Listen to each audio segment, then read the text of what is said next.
I don't know why, it's just fun to do. Hey everybody, hey squad. I'm running a little late. One of my lights wouldn't turn on, and I was troubleshooting. I think the light's fine. I think it might be the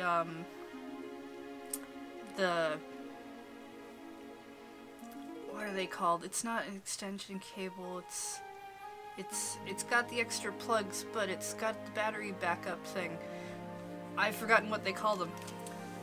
Is this great? Good start. I've forgotten words.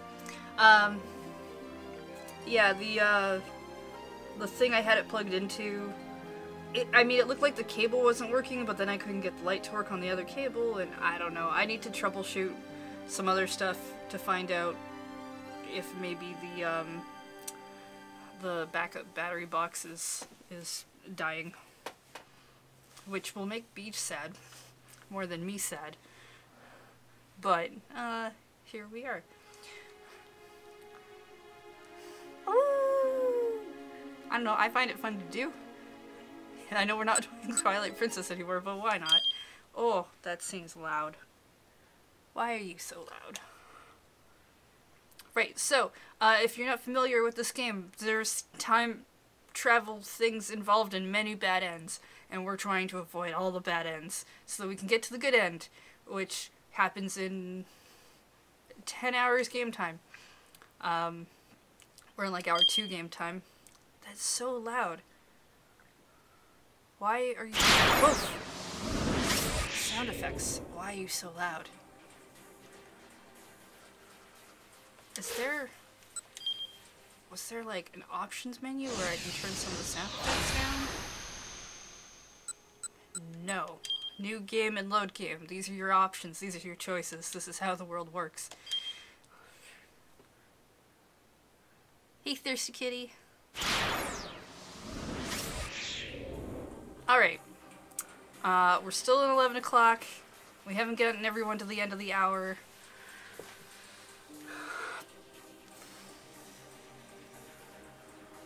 I think we have Tama at the end of the hour. Let's look at our time chart, actually. Yeah, we managed to get Minorikawa to the end of the hour. Kano. Achi's got some sort of keep out thing. Tama. Osawa's not.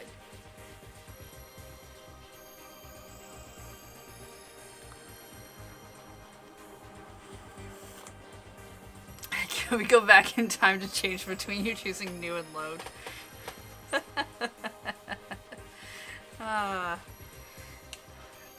Alright, so... What?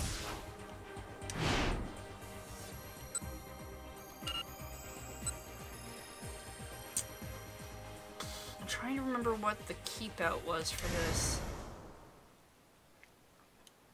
Let's see if I can get fast forward to the thing to find it.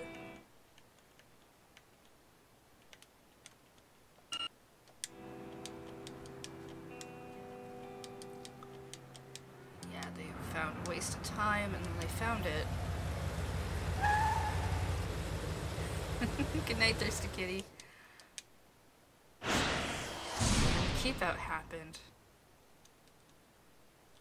Did it tell me what I needed? Oh, it didn't, so maybe we haven't gotten to that yet. Okay. Well, what was this?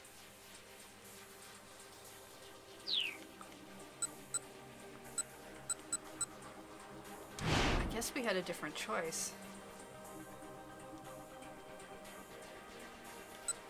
Alright, let's make a different choice on this and see if that'll get us further.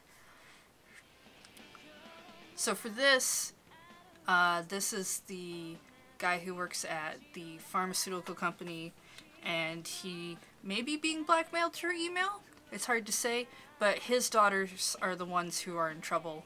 One having been kidnapped, and the other one currently running around trying to find the kidnapper's van.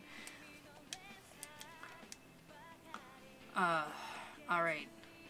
Let's not call our boss and find out that he really did do the thing. Alright, first he took a nice deep breath, then he closed his eyes to try and banish his nerves completely. Inclining his head toward the music, he could feel the melody pervade his body. This music also calms him down. He could scarcely believe there had been a time when he hadn't cared about music. Surely something that had such a strong effect on the body and mind alike also conveyed a deeper meaning. Osawa let the positive energy flow through him, buoying his spirits. At last, when his mood had sufficiently calmed under the music's influence, Osawa reached for the handset. Do you call either way? Oh, you don't. Okay. Oh, Mr. Osawa, did you have to make a phone call? The study door had opened, and a stolid-faced man had appeared in the doorway. It was Yoshio Kajiwara, one of the detectives from the Shibuya precinct. Terrifying fact! A detective with the Shibuya precinct's criminal investigation division. He is sociable, but awkward, and despite his reserved personality, he can be quite unsettling. His colleagues at the precinct refer to him by the nicknames such as Japanese Columbo and Little Ken Takakura, given his own quirky demeanor as a detective. Alright, I understand the Columbo reference. I don't know the other one, but that's okay. Hey, Markster. He struck Osawa as a bit too soft-spoken and meek for a detective, really. And his treatment of the kidnapping case gave an impression of flighty detachment that made him seem rather undependable. No, it's nothing important. Osawa drew his hand back from the phone. Have there been any developments, detective? Kajiwara shook his head apologetically. Sorry to bother you, but when you're finished in here, would you be so kind as to come to the living room? Alright, Osawa said quietly. I'll only be a little bit longer. Kajiwara nodded and departed. He took a nice deep breath, and then he dialed up Makino. Oh, so we still call him. Seems like a bad decision to me. Has there been any progress? Makino asked as he picked up. His voice was somber. No, nothing much yet. A tiny sigh came in from the other end of the line. I see. Then what can I do for you? Sir, I'll just get right to the point. Have you conducted clinical trials using the antiviral drug? Makino didn't respond right away. What makes you think that? He asked at last. Osawa described the emails he'd received. When he'd finished, Makino let out his breath in surprise. Not over the phone, he said. We'll discuss this in person. I'll head over to your place when I'm done here. As soon as possible, sir. As soon as I can manage. You're not the only person who's busy. With that, Makino hung up. There was no doubt about it then. There had been human testing. Osawa went to let Tanaka know that he'd be meeting with Makino.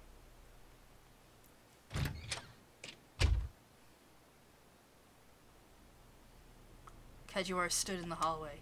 It looked like he'd been waiting there the whole time for Osawa to come out of the study. Are you hungry? He asked. Here, I've got something that's good for when you're tired. Oh, please tell me this is not going to be the hammer drink. I don't want it to be the hammer drink. It's always bad for people. Kajiwara then slipped a hand into his suit pocket. He pulled out a banana for scale. Terrifying fact! Bananas! A fruit belonging to the family Musaceae? Sure, genus Musa. Elvis Presley, the king of rock and roll, was a huge lover of bananas, and the peanut butter and banana sandwich is said to have been his favorite. If a banana peel is dropped under even remotely comedic circumstances, there is a high chance that someone will eventually slip on it. Dangerous fact. Banana slippage. I like it when the game does the silly ones. I like it less when the game does the serious ones, but I like the silly ones. I'm fine, thanks, Osawa said. Kajiwara seemed to lack a detective's sense of situational awareness. Just being around him got on Osawa's nerves. Didn't the cosplay detective, wasn't he eating a bunch of bananas too? Weren't we doing a banana count during that episode? Well, sir, I need you to come with me, the detective said. Kavina, thank you for that cheer. Just subscribe to Dangerous Facts. I think that's gonna be what we call them this episode. If you don't mind. He took Asawa by the arm. As Kajiwara hurried him toward the living room, Asawa could hear other detectives talking on the other side of the door. He's working at a time like this? Seriously? Sheesh. I do not get rich people and their priorities. Yeah, I feel bad for his daughter. Her dad's a real piece of work. Nice. They were bad-mouthing him in his own house. Oh, I'm really sorry about all that, Kajiwara said, pausing in embarrassment. Osawa pushed past him and opened the door.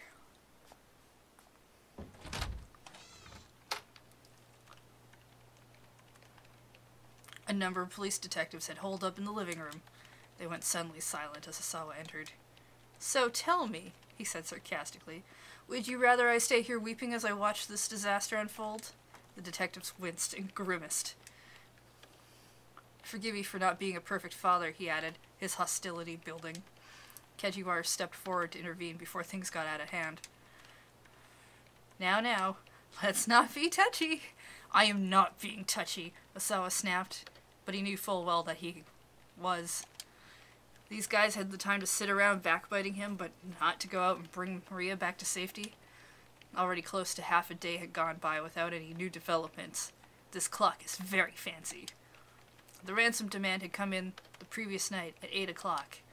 Maria had been abducted roughly an hour before. We had a clock like this when I grew up.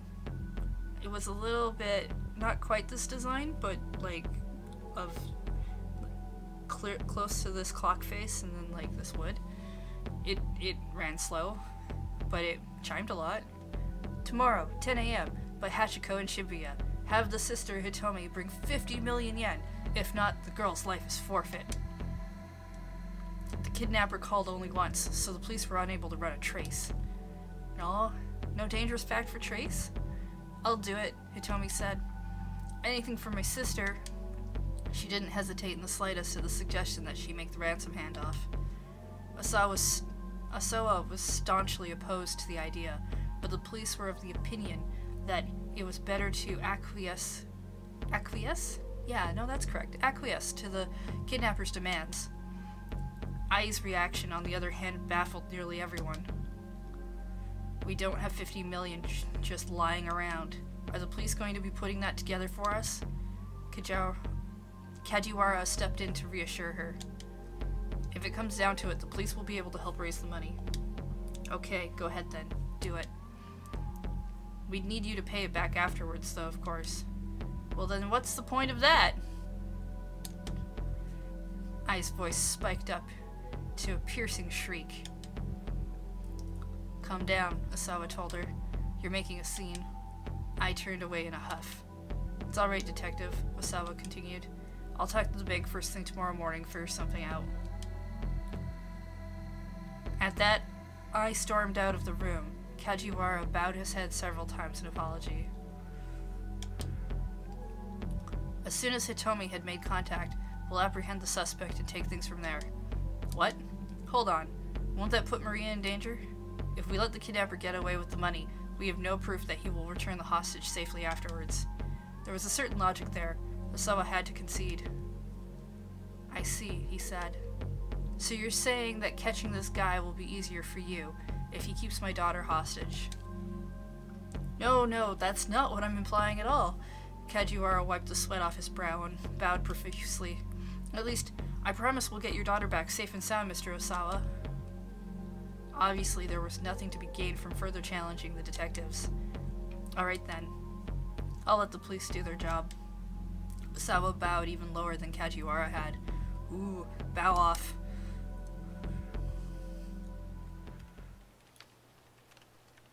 How long are you gonna just loaf around? I shrieked as she stormed into the room. Hurry up and arrest this guy. She was becoming increasingly hysterical. An hour had passed since the suspect had taken the money, and yet the police had made no effort to apprehend him. That's not true. Well, okay, they didn't really try to apprehend him, but they did follow him around on several things, and handoffs happened, and it clearly looks like they're being jerked around, but you know, people were working. The police apparently had a rule against discussing an operation before it was fully resolved, and so the Osawas had been left in the dark. But they had overheard the task force talking over the wireless, and it appeared that they were deliberately letting the suspect roam free. Hey, I snapped again. If he gets away with our money, you are going to reimburse us, right? Ugh. Mom, you kinda suck. Osawa scowled. She made it sound like the money was more important than Maria's life. The detectives exchanged uneasy glances.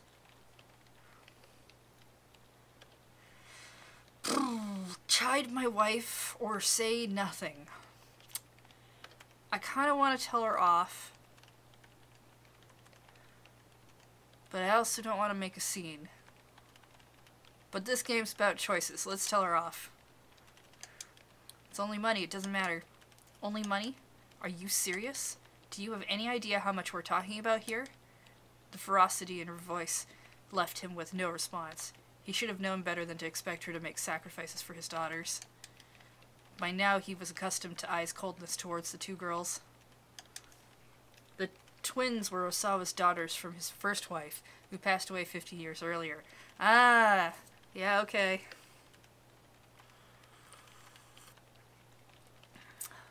They're not her daughters. That's awkward. I had no blood ties to Maria or Hitomi herself. Well, I continued, are the police going to reimburse us or not? She glared pointedly at Kajiwara. Well, right now we're focused on making sure Maria's safe. I stormed up to him, shouting right in his face. Stop dodging the question! Answer me! Yes, of course, Kajiwara squeaked. Maybe, would you like something to eat to help you calm down? Oh man, please offer her a banana. He held out a banana. Yes! I smacked it out of his hand. It shouldn't be that funny. Oh dear, what a waste. It's still good! It looks fine! Kajiwara scrambled to retrieve the fruit from the floor. The bananas truly are unsung hero of this story. Osawa went over to Tanaka and whispered into his ear. I'm going to meet with Mr. Makino. Tanaka nodded silently. Turning, Osawa saw Kajiwara looking in her direction. They made eye contact, but Osawa quickly looked away and strode out of the living room.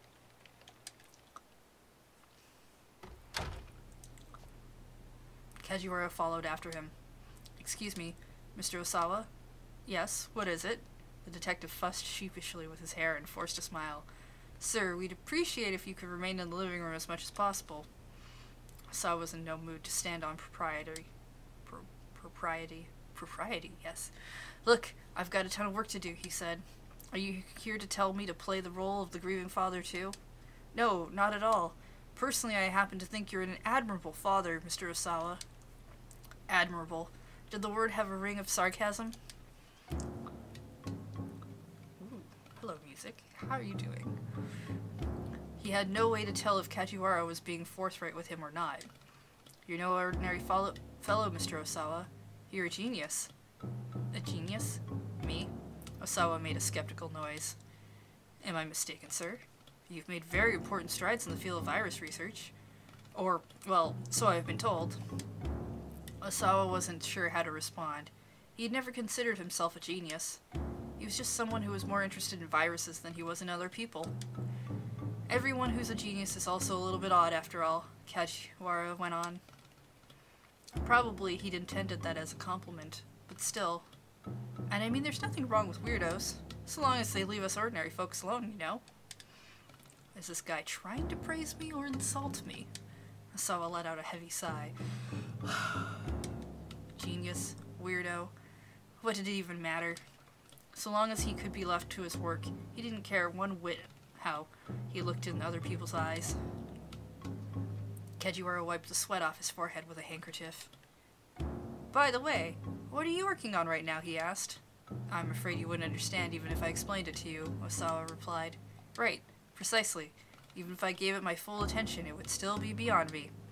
He peered with sudden intensity at Osawa's face. Bah, I'd appreciate if you didn't hide things from me, sir, he said. Osawa gaped at a loss for words. Oh, I'm sorry, Kajiwara added hurriedly. Goodness, that made it sound like I'm accusing you of hiding something, didn't it? The detective bowed his head repeatedly. I hope you'll forgive me. He held out the banana. That's what this game of bananas. That won't be necessary. How about this then? This time he pulled a bar of chocolate from his pocket. That was partially eaten already. No, thank you. Did this guy just carry an endless food supply wherever he went? Oh my, Kajiwara murmured. You geniuses really are tough to sort out. He inclined his head, mumbling to himself for a moment. What can I get for you then, sir? What I'd really like is some time by myself. Fickle Muse! Hey! Thanks for that raid. How you doing? You just missed many things about bananas. Namely that comedy just dictates that if it's on the floor, people might slip on it. Also, a guy constantly offering bananas to people, asking if they're hungry. Which, honestly, if someone's hungry, a banana's not a bad way to go about taking the edge off right away. It's just really funny. In a daze of exasperation, Osawa felt his way to his study. Locking the door, he finally let out the breath he'd been holding. Then his eyes alighted on the bookshelf against the wall. I hope there's more banana facts.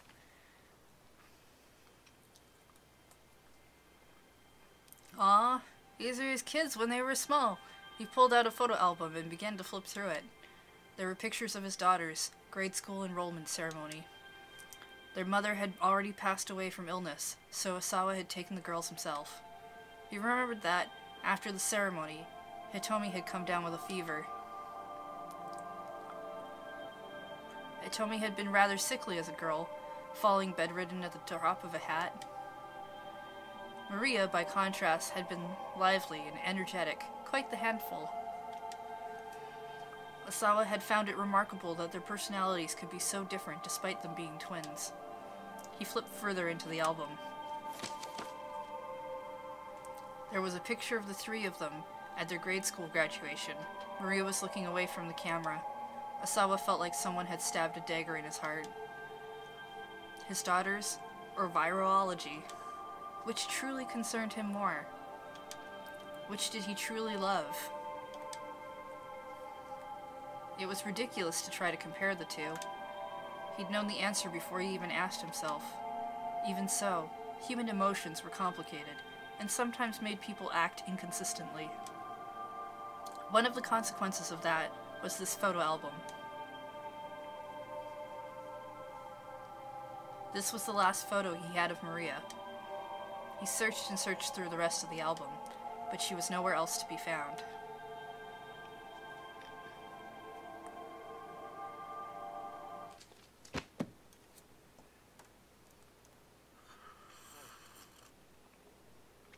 To be continued.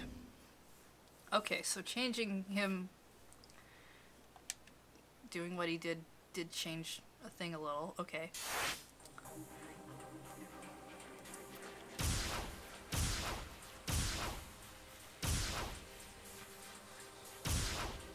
Alright, I need to figure out how to get past this keep out point.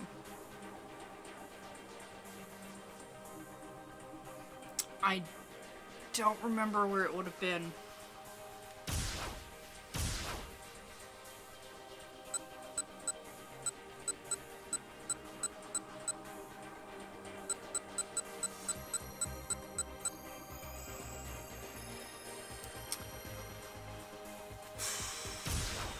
Everybody made it to the end of the hour except for Achi, which means we need to find a timeline to jump to that from.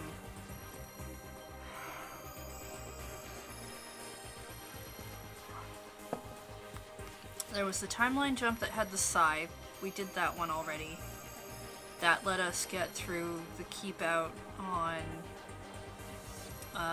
the journalist line.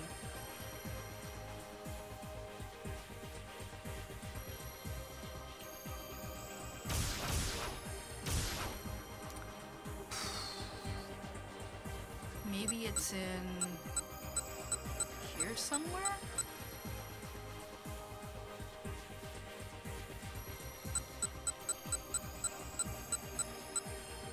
I'm gonna have to go looking for it.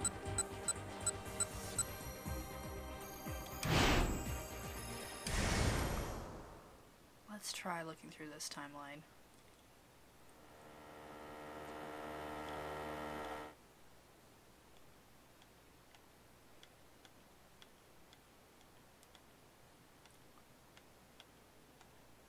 I need something highlights in red.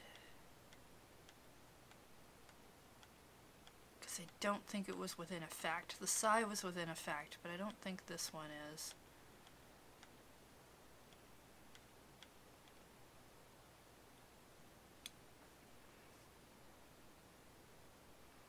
All jump points that you found are marked with jump word on time chart.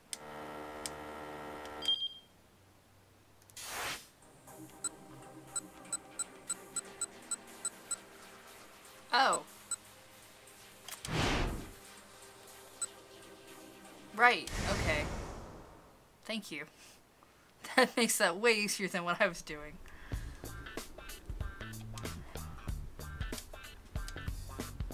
There we go, yeah.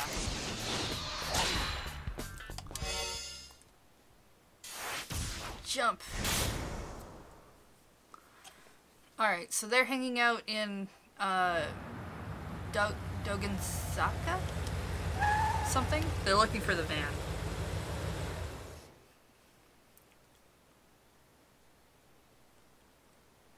Hitomi, look! There it was. A blue van had appeared nearby, parked in a spot that had been empty previously. So, for this timeline, Achi works at is the son of the guy who runs the electronics store. He helped Hitomi get away, and they ran away from a guy who was chasing them down with a gun. They got away from him, but she'd been told by from the first guy who had taken the briefcase from her during the handoff that she was supposed to come here and find the blue van. And so she has done that. And now we found the blue van. We also went to a street with what was it, a noodle place with the nicest shop lady. I liked her. I'm guessing we're probably gonna see her again. Ashi couldn't see who was inside, but there was definitely something fishy about it. Besides, there weren't any other blue cars around, so this had to be it. He'd been right. The crooks had come back after all. I'm gonna go take a quick look, Ashi said. You wait here. But before he could carry out his plan, Hitomi jumped to her feet. Without a word, she rushed toward the van. Hold on, I said wait! She wasn't slowing down. Ashi caught hold of her arm. Wait! This could be dangerous. What if the kidnapper's in there? And what if my sister's in there? I have to go help her. Ashi knew full well what it was like to be impulsive. But this was one situation where cooler heads would have to prevail. We can't just hang out here, she insisted. What if the car takes off again? That's why I said I was gonna go take a look first. But isn't that dangerous? What if they do something to my sister because some random guy comes snooping around? Oh, huh, yeah, okay, you got a point. Hachi thought, as fast as he could. The criminal told Hitomi to get into the van. There had to be some specific reason for that. What if they were planning to abduct her as well? Whatever the case, he couldn't just let her go. My headcanon is that Achi is a Red Ranger, and he may or may not know that yet. Or maybe he used to be a Red Ranger. He had to make a snap decision.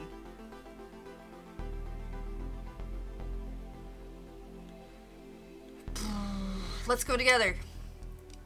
Because I don't trust her not to run off anyway if we tell her not to. Yeah, or a common rider. Please, we have no idea who or what we might run into. Hitomi gave a slight nod. Alright, she said. But let me go first and you follow, okay? Got it, Achi replied.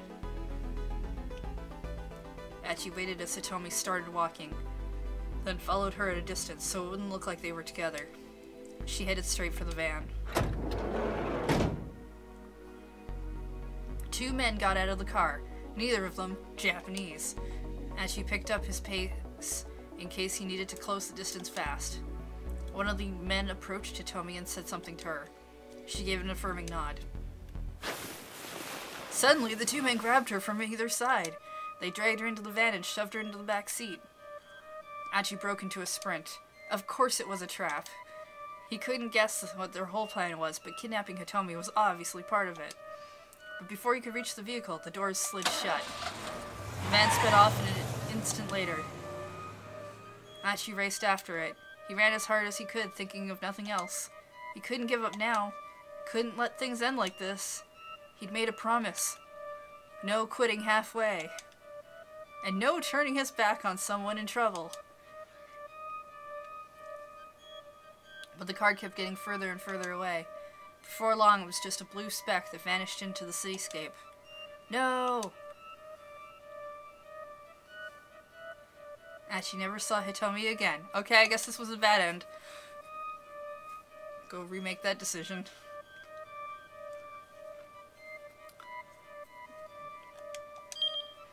Achi did try to warn Hitomi that checking out the van by herself was dangerous, and oh look, she got herself kidnapped.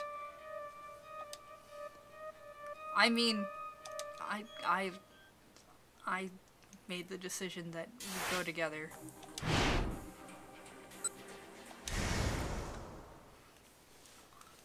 So now we're going to revisit that decision and make that nod. Okay, look, let me go first, because you're totally gonna get kidnapped if you don't. I played out the scenario once already. I'm stuck in a time loop. Hitomi's determination wavered at the look in Achi's eyes. Please, he continued, we've no idea who or what we might run into. If I think they're gonna try to run off again, I'll give some signal. Then you can come along, and I doubt they'll be interested in leaving then. Hitomi gave a reluctant nod. Please be careful. Will do. And tell me if my sister's in there? I will, you can count on it. Achi stepped out into the open and started walking toward the van. He tried his best to look as if he wasn't paying it any attention. Yep, I'm just an ordinary passerby. As he got near it, he tried to sneak a glimpse inside. The van's dark window film made it hard to see who might be inside or even how many people.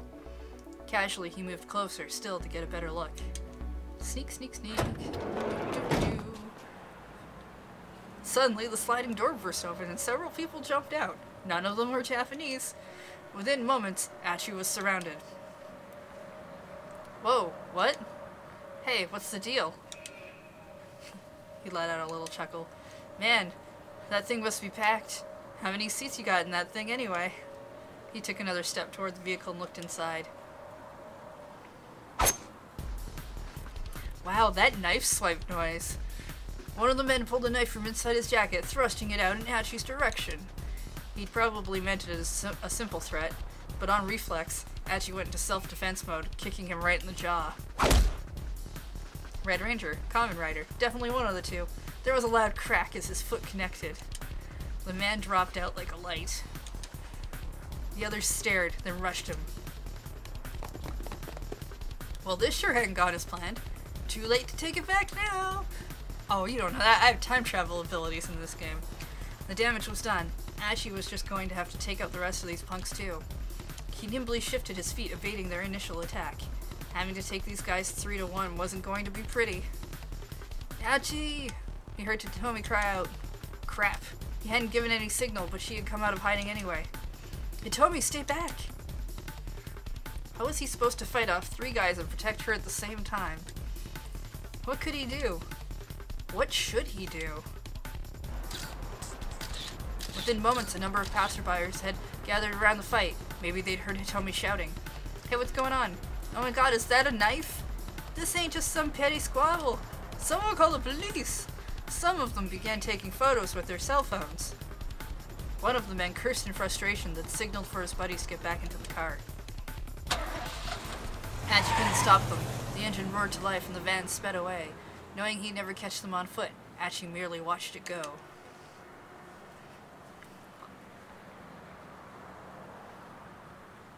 He'd failed.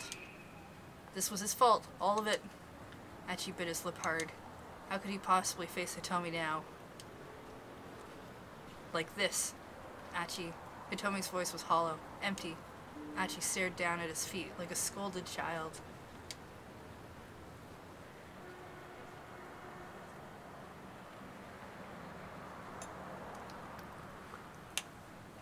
I'm sorry. I didn't see whether your sister was in there or not. I see. The words so simple and matter-of-fact stung him to the heart. I'm so sorry. But Hitomi simply shook her head. The fact that she wasn't even chewing him out made him feel all the worse. I know I messed up, but He was going to say, I'll make up for it somehow, but he froze with fear at what he saw next. Wow. That escalated. Across the street staring at them was the man with the cane. Oh, he caught up! Wait, that's bad. Hitomi, it's him! They had to get out of here. I feel like... So, what I think, maybe, man with cane who's trying to shoot her. Possibly not with the group that's trying to kidnap her. Probably. I mean, that makes sense. Why would he try to shoot someone they're trying to kidnap? Kidnapping group. Probably the group trying to blackmail the dad. Gunman maybe trying to punish the dad. Not sure. He grabbed Hitomi by the hand and bolted down Doug and Zaka. The assassin followed, staying on his side of the road. Ashi wasn't sure what to do. Should they try heading into the alleys and side streets again? No, it was more dangerous to head someplace where there'd be fewer witnesses. Best to stick to Dogen Zaka for now. The men wouldn't be able to gun them down if they managed to lose themselves in the crowd along Center Guy first. Besides, the guy had to use a cane. Achi and Hitomi could outrun him. Hand in hand, they sped along Dogen Zaka and through the intersection in front of the 109 building. Come on, Hitomi, just a little further. Okay. She was panting, but she pressed on. Achi risked a glance back over his shoulder. Huh? He stopped in surprise. What's wrong, Hitomi asked. Oh, hey! So the guy in the background is the detective, and he's probably on the phone with his, I guess he's not his soon-to-be father-in-law who's now not giving him permission to get married or something. That guy, he's not following us. The slope leading down to the intersection wasn't all that steep. Dangerous fact! Several plainclothes detectives have been hiding amidst the crowd in the intersection as part of the kidnapping stakeout. Right now, Director Kuze is sending a message to all officers over the wireless, and so the detectives have stopped to listen in. It's a bit unusual. An observant individual might notice. It was strange that the gunman hadn't bothered to pursue. Still, there was no time to worry about this behavior right now. Hitomi, can you still run? Yes, I'm alright. Then this is our chance. This way. They needed to put plenty of distance between them and the assassin before the assassin came after them again. They also needed to find the van again and rescue Hitomi's sister. Would they be able to find it and yet stay hidden from the man with the cane? Find out. Oh, okay, there's more words. I was expecting this to be a continued thing to show up. Aji wasn't sure one way or the other, but with Hitomi in tow, he hurried onward towards Center Guy. Ah, here it is. Nice. We got everyone to the end of the hour.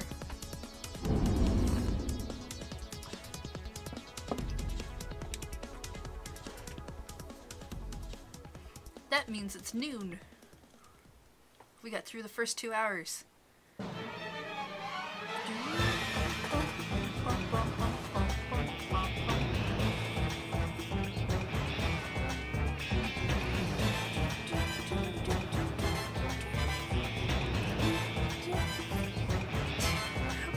website said eels and I are one and the same.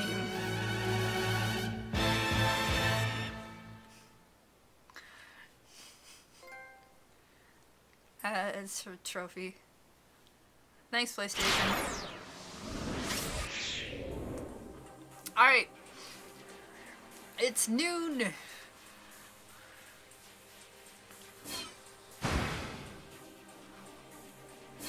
So...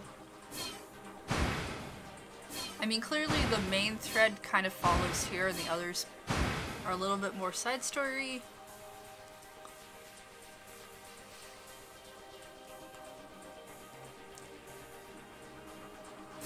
Let's continue on with Achi. Since we got here. Let's find out what they're going through. Achi and Hitomi scampered through the back roads along Center Guy, white sneakers and pumps slapping on the pavement. Achi kept his eyes peeled, continually checking ahead and behind as they darted through the gaps between the buildings. Finally, they stopped in a narrow alley. "There's no way he'll find us here," he said. "No one knows about this place." He took another look around, then let out a sigh of relief. It seemed they managed to shake the gunman for now.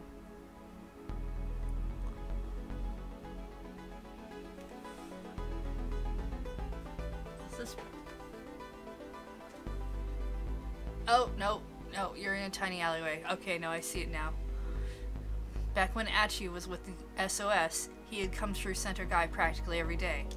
I'll remind you, the SOS name stands for Studs of Shibuya. Dangerous fact, the abbreviation for Studs of Shibuya, the name given to the group by Achi when he founded it, originally just a bunch of like-minded young people hanging out together, has since become known as a gang that picks fights around Shibuya.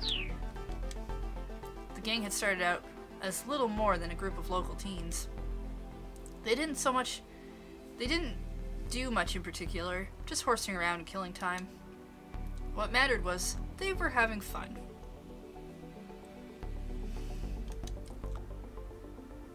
But it wasn't long before it wasn't all fun and games. Achi couldn't help but notice the slobs who were making a mess of Shibuya, dirtying it all up. He wasn't about to let them get away with it. Most frequently, it was folks who tossed cigarette butts out on the street or plastered walls in graffiti. When they didn't respond to his more gentle warnings, he found slightly more forceful ways of getting his point across. SOS got a reputation. Street punks started trying to pick fights with its members. Those guys required a bit more force to handle. And when it came to the worst of the lot, the drug dealers, the muggers, the guys who tried to force themselves on women, it was full-on battle, no holds barred. Before long, SOS had established itself as something of a vigilante corps. Soon, it became known as one of the biggest gangs in Shibuya. "Let's lay low here for a bit and see what happens," Achi said. The alley where they hid was like a dimly lit chasm. The alley where they hid was like a dimly lit chasm, obscuring them from view. The only problem now was figuring out what to do next. They needed to find that blue van again, which meant figuring out the best way to get back to Dogensaka without the man with the cane catching them once more. "Achi," Hitomi whispered. "I think I can handle myself from here." She got to her feet and gave Achi a deep bow. "Whoa," Achi held up a hand. "We've been over this already. You're not gonna be okay. That guy has a gun. If he let her go up against that assassin alone, he might as well be the one to pull the trigger himself." "Thank you so much for everything you've done for me," Hitomi continued as if she hadn't heard him. She started to shuffle out of the alleyway. "Hey, what did I just say?" "Really, Achi, I appreciate your concern, but I can't in good conscience put you in danger anymore. But, I mean..." Achi tried to press the point, but Hitomi cut him off. "There's no good reason for you to risk yourself to keep helping me." Her tone was resolute. Let's refuse to back down?" Still, Achi was determined to help her anyway. He refused to back down. I would say normally, in in maybe a situation where there's not like a person trying to gun someone down, if someone says, "Hey, this is my problem and I got it," maybe give them some space. Things are a little bit weird here, though. Look, I want to help people who are in trouble. What's so wrong about that? Huh? He locked eyes with Hitomi, willing her to understand. That doesn't work, dude. I'm not the most dependable guy. I know that. But still, Hitomi dropped her gaze and Achi trailed off, feeling like an idiot. Oh, it's no use. I'm no use. He hung his head with a sigh. Just then, a bit of light shone into the alleyway from above. It looked like someone on the adjacent building's upper floor had turned on the lights. Oh, interesting. Oh yeah, they did go over to Center Guy, so...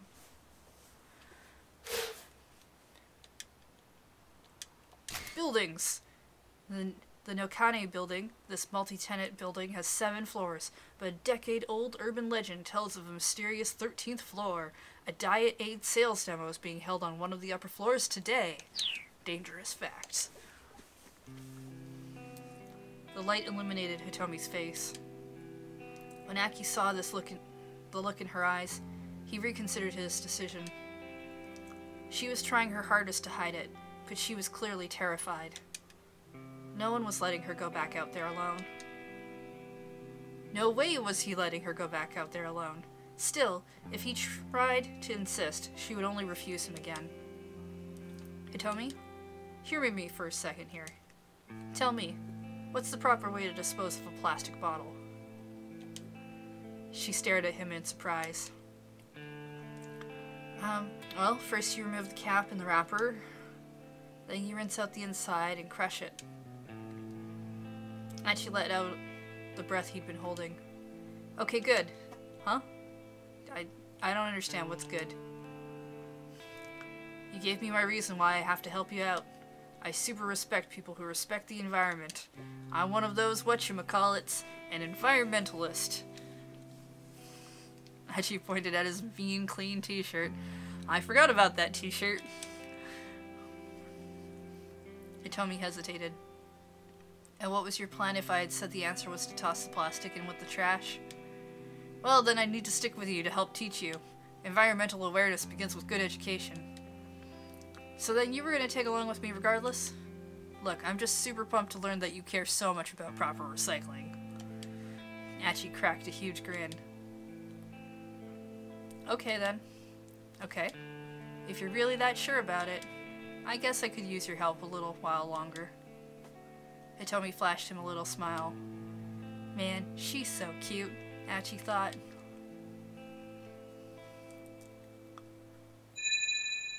Then something else caught his eye. Huh? What's that there?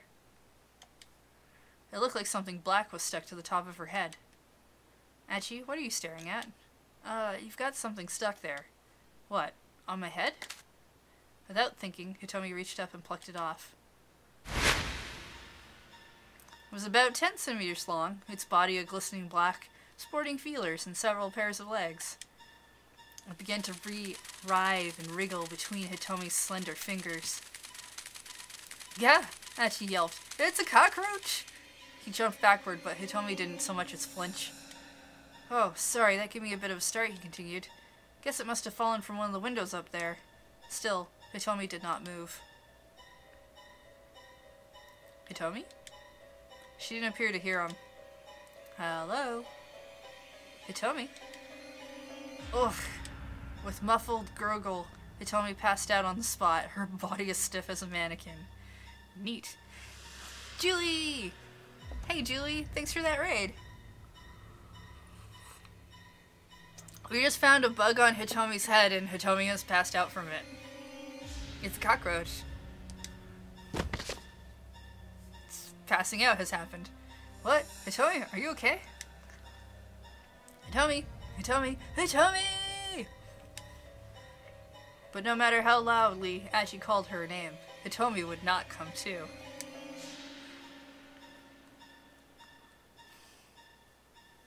What were you playing? What was your game? What was your game?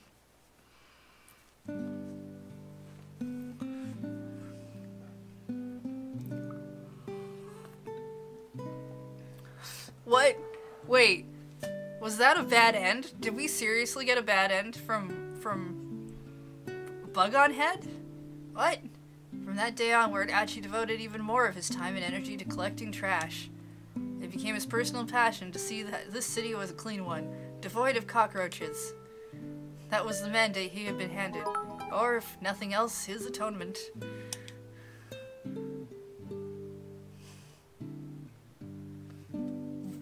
Did she die?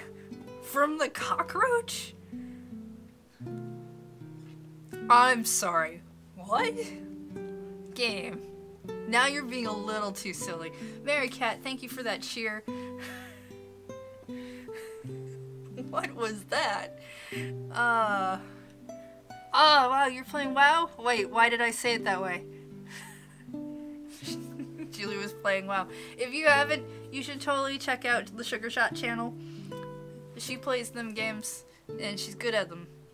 Probably, I think. I honestly only hung out for a little while once, but she's got that cool Tamagotchi emote. So absolutely go give Sugar Shot a follow. Hint, Hitomi passed out after a cockroach fell onto her head from out of nowhere. Well, not out of nowhere exactly. Hitomi and Achi were right underneath the Nokane building, where they were selling Burning Hammer. A cat and a cockroach had been fighting it out on one of the upper floors. The cat was victorious, but it had run away. Instead, things would have turned out differently down below. I see. We're going to blame the mascot character, are we? Like, she passes out. That's all that happens, but this game acts like she died. Okay. I guess we're gonna go check out how Tama is doing. Tama is the girl who's working as a mascot character for Burning Hammer. And she's stuck in her suit. And there is a sales demo starting soon. She's not supposed to be in this outfit for the sales demo. She was supposed to be in it for handing out samples, which she found she was not great at. Her boss, who is selling this diet drink that's mostly just really spicy, so it's supposed to make you sweat, is in debt, and it's really probably a bad scene for him. Tama is doing this so that she can make a bunch of money in one day so she can buy a necklace that she really wants, because for some reason she really needs to buy it. So, yeah. This is not Tama. This is Chiri, her coworker, who was in a chicken outfit earlier. Chiri's laying out the assortment of snacks that we'll have on hand.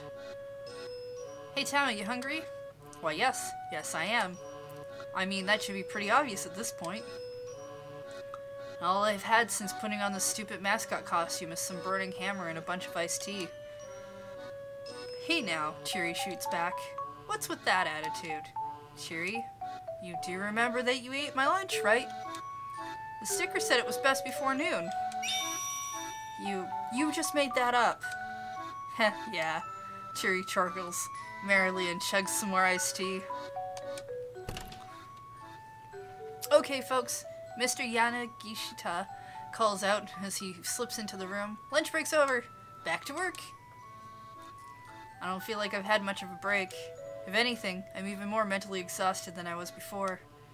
There's a box full of Anagachi toys in the storeroom on the 3rd floor. Mind bringing those down? Anagachi? I asked. What's that? The name makes it sound like some sort of product knockoff. Mr. Yanagishita's face widens in surprise. You've never heard of them? It is a product knockoff. You know, Anagachi. It's a digital pet game where you raise an eel that lives in Tokyo Bay. Fun fact, Anagachi, a portable electronic game in which you raise a conger eel, Anago, feeding it daily and clearing away feces. Depending how you raise your eel, it can wind up developing into various forms, from normal eel to ultimate eel sushi. You can also use the infrared communication feature to bring over friends for your eel from another nearby Anagachi device. There is also a sister product, Trout Watch. By connecting the two, you can view a special event where the eel and trout characters go to a pub together. Trout Watch. And then they go to a pub. Huh. I'm starting to think that the game knew that Julia was going to show up.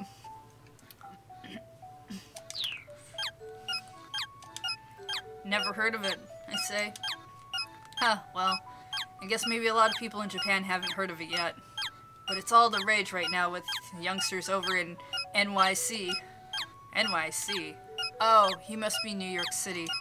It's popular in New York? Really? Anyway, I did some quick checking, and that's what I learned. So last month, I bought a whole bunch of them. And once again, you were swindled. Yep. Ouch. Cheery dropping the hard truth. Mr. Yanagishita lets out a pathetic whimper. No! Just like that, his confidence evaporates. He starts muttering to himself. I thought it sounded a little fishy, really. I mean, think about it. Why would kids in New York be interested in raising eels from Tokyo Bay? He muses. But what appeal would an eel character even have anyway? None! That's what! I should have known that! I did know it! Then why do you buy them? This farce is getting tiresome. Anyway, Yanagishita continues. It was gonna cost way too much to keep them in storage, so I was just gonna let the recycling guy take them. He hangs his head in shame. In a matter of moments, he's borderline catatonic. Dangerous fact! Borderline catatonic! The type of eel that gives Anagachi its name, Anago, can be loosely translated as the creature that lives in a hole. Mr. Yanagishita is probably wishing he could crawl into a hole right about now. Cheery, on the other hand, flashes a big bright grin. Still, you know, eel's pretty delicious. Oh, Cheery, Yanagishita blurts. Thank you. He clasps her hands in gratitude. I wasn't exactly complimenting you there, boss. It's the same thing. There's a little bit of me in each of my products. Anagachi and I are one and the same. Dangerous fact, Anagachi. A brief Anagachi gameplay clip. The trick is to feed your eel proper food and give it proper exercise. Another important strategy tip is to make sure to obtain the sharp chef's knife when you visit Kapabashi Kitchen Town partway through the game. Alright.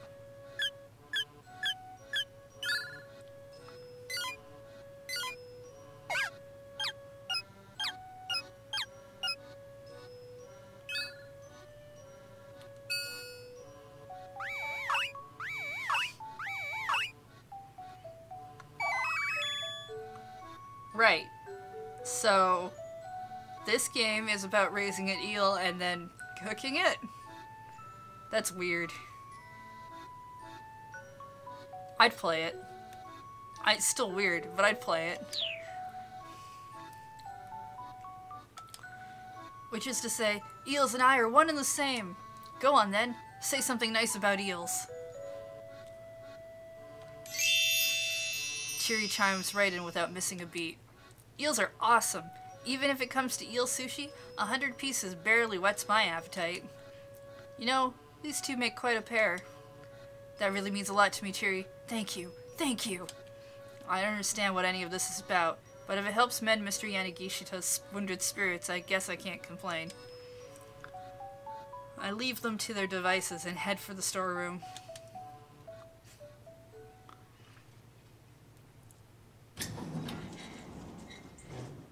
The storeroom door opens with a rough grating sound. Okay, now, where's the light switch? I fumble around in the dark, feeling for the switch box. My costume paws mute the sensations in my hands, even though that enough that even finding that is difficult. I bat at the wall willy-nilly until eventually the lights come on. Apparently, I found the switch, even if I didn't feel it. Whoa. What the heck is this? The The storeroom is practically overflowing with shoddy goods. A painting that looks like a child's scribblings, an oddly shaped hat bearing the words "Grow 2 inches guaranteed," a cheap-looking pendant with a tag that says it's set with a miracle stone. Fun fact, miracle stone. These stones are nothing more than simple glass beads that were purchased at 5,000 yen apiece. The seller claimed, normally these sell for 10,000 a pop, but if you buy 100 of them, I'll give you half off. At which the buyer declared, it really is a miracle, before joyfully agreeing to the purchase. The fact that somebody like Yanagishita actually exists to buy these things up is also kind of a miracle. Ouch. It's like this is a knockoff boneyard, where cheap products go to die. They break away from their pathetic herd, knowing their time has come, and end up in this graveyard of a storeroom. Let's see. Anagachi. Anagachi.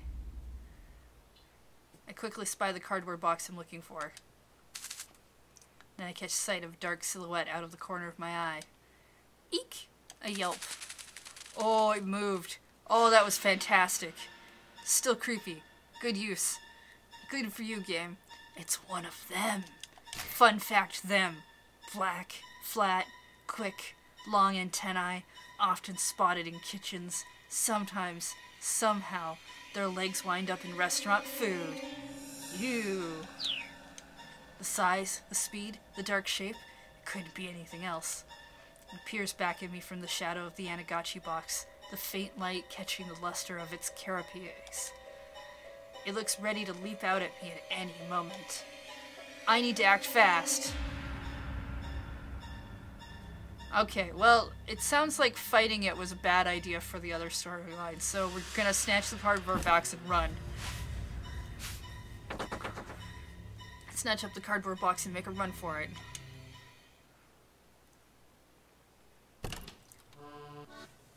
Phew, I've made it. When I get back to the break room, Mr. Yanagishita is still clutching Chiri's hands. An eel's super tasty when you salt broil it too. Thank you. But tempura style is probably the best. Thank you. Well, Mr. Yanagishita's spirits have certainly turned around. Okay, got it. I hold out the big cardboard box. Excellent, thank you. You girls are the greatest, Yanagishita shouts. His voice resounds with gratitude. Hey, that's it. I just got an amazing idea. Why don't the three of us start our own company? Oh, run. Run so fast from this man. I'll pass. Good. Chiri and I respond in unison. Man, you two shot that one down quick. Ah, well. Today let's just focus on selling Burning Hammer. Oh, by the way, I ask, where is the Burning Hammer? There wasn't any in the storeroom, and I don't see any here either. Oh, that's right. It's out back on the loading dock. We should probably go bring it in. Oh, and bring in the Anagachis with you too. The recycling guy's gonna be showing up soon. Oh no. Why do I get the feeling that something bad has happened to your product? Come on, let's go! Chiri and I follow Mr. Yanagishita out of the loading dock.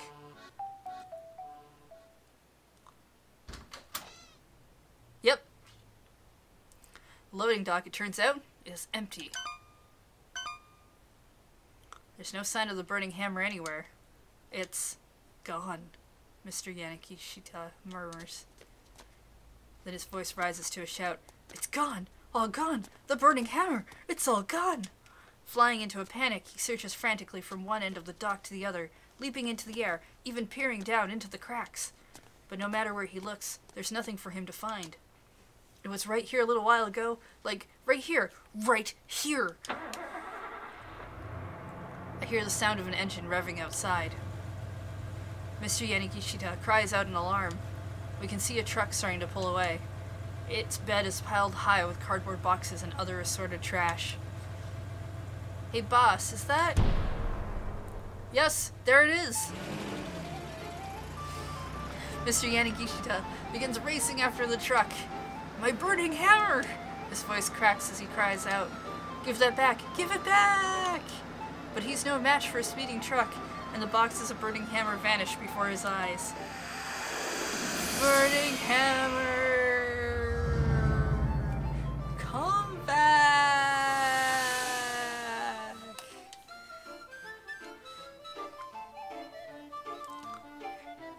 Yamashita's wailing echoes from the surrounding buildings. It's like something out of a movie. What the hell? What's up with that truck? Tama, who the heck was that? Hey, don't look at me, I reply. Huh? Those piles of stuff, it looks just like the recycling guy. As soon as he says it, revelation dawns on his face. The recycling guy. I can see the color draining from his face. The words recycling guy give me an idea. If it was him, maybe he thought he was picking up the Anagachis by mistake. We have to find it! We have to find that truck! The man is absolutely beside himself. Chiri, Tama, you two split up and try to track it down. Wait, why do we have to look for it? Again, Chiri and I speak in chorus. If there's no sales demo, there's no money to pay you. And then all the work you've done will be for nothing. Right. When he puts it that way, I guess there isn't much of a choice. Somehow or another, we'll have to find that truck. Can't have gotten far, he continues. Now go hunt for it like your life depended on it. Chiri and I look at each other and sigh. How do you want to do this? She asks. Want to search together? Or should we split up? Split up? Let's split up. Chiri and I go our separate ways, searching for a truck full of junk.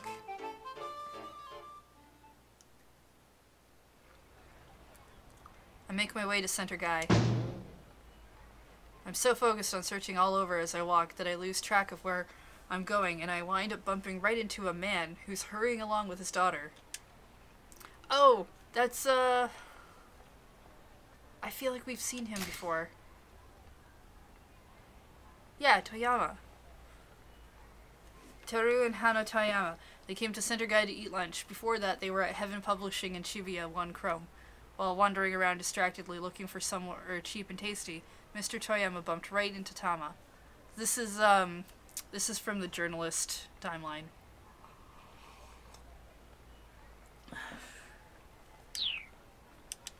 Oh, pardon me. Hop back to my feet and go to bow to the man in apology. Ow. He bows at the same time and we manage to bonk our heads together. Sorry. As her dad drops to his knees, clutching his head, the girl begins to wander off. Hey, Hannah, wait! The man lurches to his feet and rushes after the girl. She seems like an odd kid, only 10 or so, but strangely cold and distant for her age.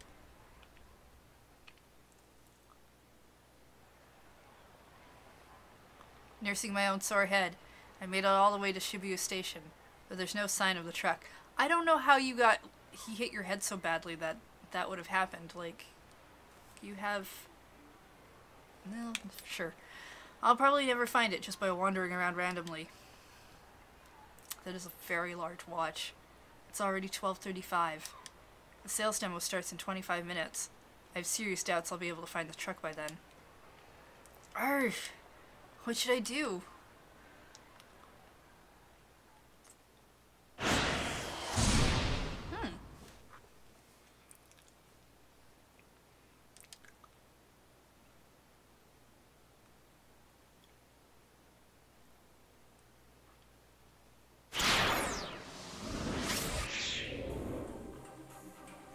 Alright.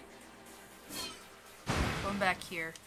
We fought the cockroach, so now she can't pass out. If you're really that sure about it, I guess I could use your help a little while longer. Hitomi flashed him a little smile. Man, she's so cute.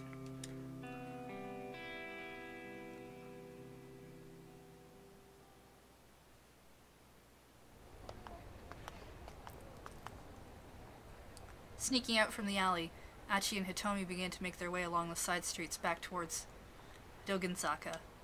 It was a pretty big detour compared to taking the main thoroughfares, but that would be worth it if it meant they avoided the man with the cane. Achi looked over at Hitomi as she walked alongside him. Her face was so solemn, he could feel the intensity of her worry for her sister. Oh, well, well, look who's got himself a little cutie. Then the sudden call startled him. He spun around. Yo, Mean Clean, over here. Achi spotted a young man up ahead, sneering at him. At his side were two others. Achi recognized the lot. SOS. Hitomi let out a nervous squeak. Achi, don't worry about them. He led her onward, attempting to stride right past the trio. Well, hey now. You just gonna ignore me? That's pretty damn rude, especially coming from someone who used to be an old buddy. The three toughs moved to bar Achi's path. Oh, she is hella fine. Come on, ain't you gonna introduce us? Dangerous fact. Hella fine. Extremely attractive. The etymology of hella is somewhat unclear, but its meaning is undisputed. Very, a lot of, totally, and the like. Potential synonyms for hella fine include mighty fine, fine as hell, and banging. I'm sorry, bangin'. Game. Sorry, man, Achi said. I'm in a bit of a hurry here. He gave them a tepid smile. A big hurry, huh? Where to? Some love hotel in Maruyamacho? Too rich, another chimed in. She a screamer, Achi? Ooh. Okay. Achi. Take a stereotypical way to poke fun at a would-be amorous couple. Now take Achi's name. There you go.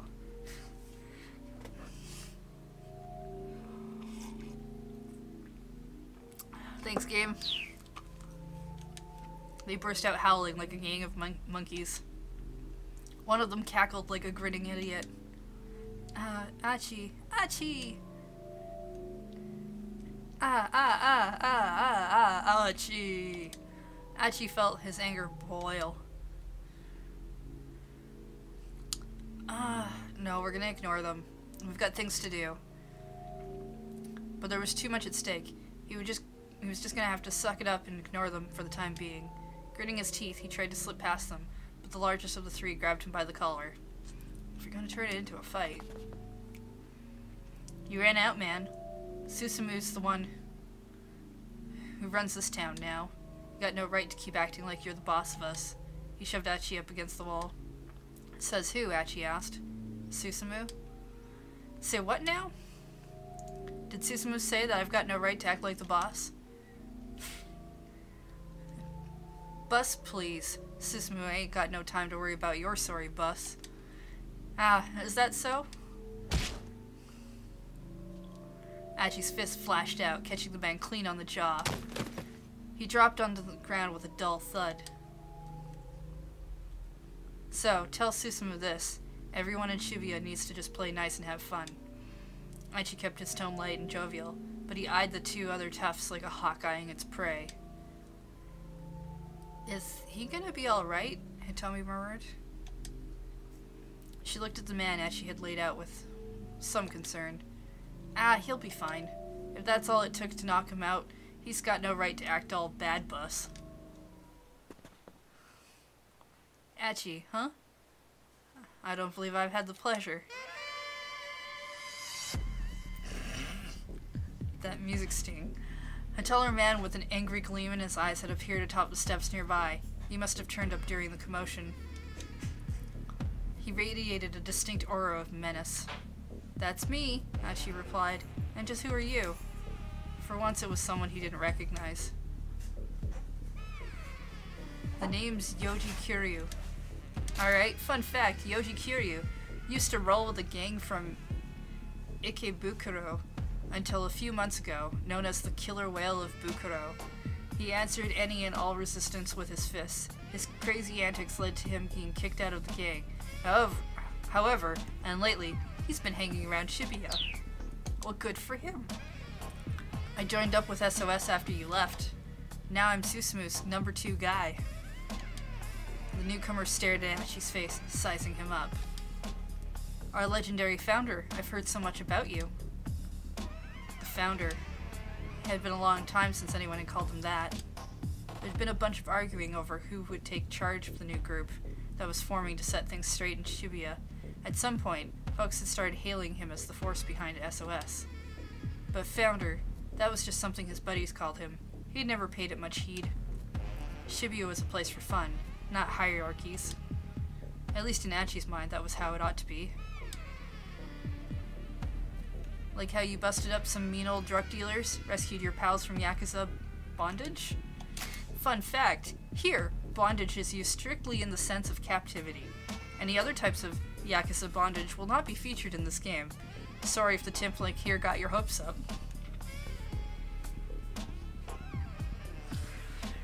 Game.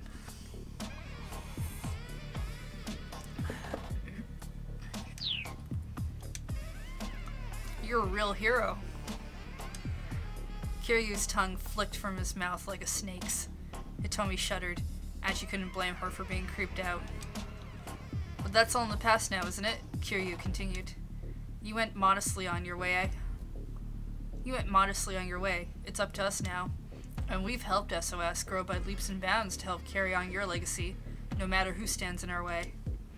That thought didn't sit right with Achi.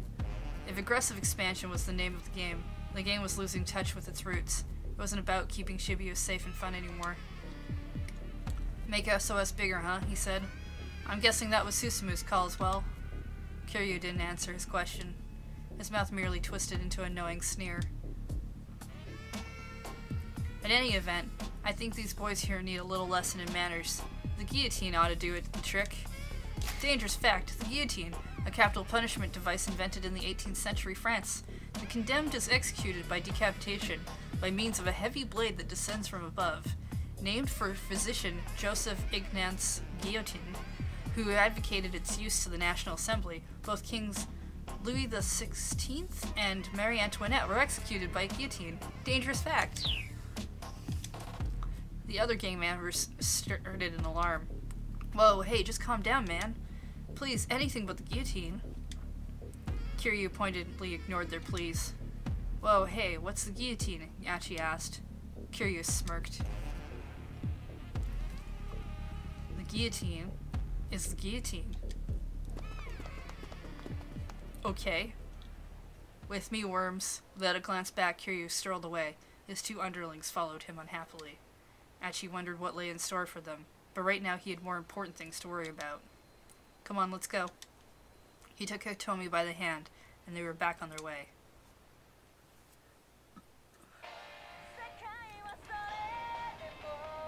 Oh! Hitomi perked up. That's me. She reached in her pocket and took out her cell phone. Huh? She stared at the screen with consternation. What is it? Achi asked. It's an email.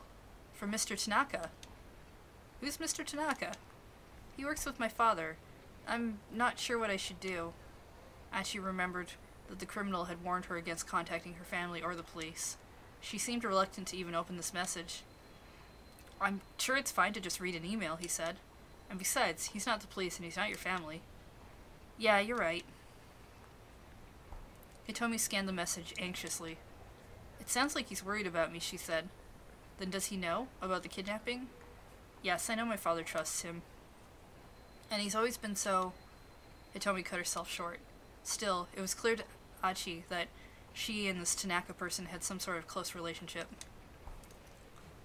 I wonder if it's safe for me to let him know what the situation is. I think it should be, Achi told her. Why would we trust that? I mean, the kidnappers aren't going to know they sent an email, right? I mean, unless he's... Hitomi began typing out a response. Achi watched over her wild speculations running through his mind. There was no way a mild-mannered young lady like her would be dating one of her father's co-workers, was there? Ah, so that's a jump point to the father timeline. Unless she was all about finding herself a sugar daddy? I'm surprised the game didn't have that as a thing. No, he was being ridiculous. Achi banished the thought from his mind. Besides, Hitomi's personal life wasn't the problem right now. The problem was that psycho with the cane and the gun. Something wrong? Hitomi asked. She'd finished sending her email. Oh, no, nothing. Nothing at all. Achi did his best to look nonchalant. It was a good thing she couldn't read his mind.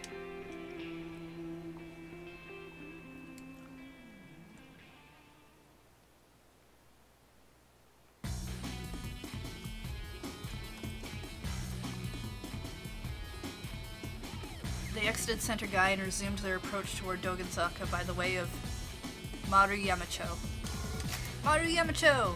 There are many hotels in Maruyamacho.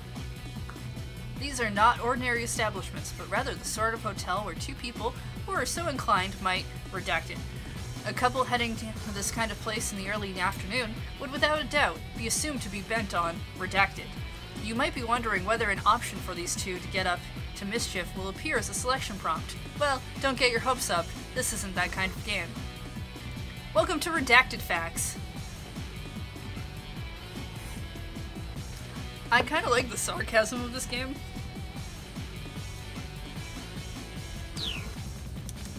Another long detour to decrease their odds of running into the gunman. They made an unlikely pair. Scruffy Achi, limbs lackadaisically swinging to hide his embarrassment, and brisk, purposeful Hitomi. Achi found himself watching her out of the corner of his eye. He could still feel her anxiety. He wished there was some way he could ease her fears. Hey Hitomi, mind if I ask you something? Sure, go ahead. Okay, so I realize this might be kind of a weird question, but he put on a serious face. What does the eco in eco-friendly mean? Huh? I know it's about helping the earth and all, but I don't know what it really means, you know? Hitomi thought for a moment. Pretty sure it's short for the English word ecology, which is the science of examining the relationship between man and nature. Dangerous fact, ecology, a subset of biology that deals with the reciprocal relationship between organisms and their environment.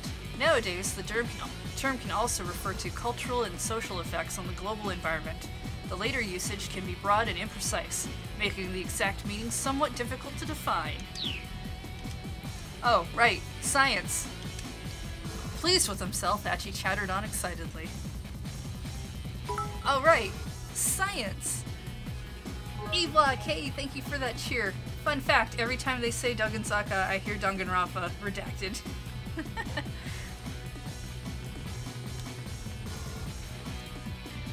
A faint smile crept back onto Hitomi's face.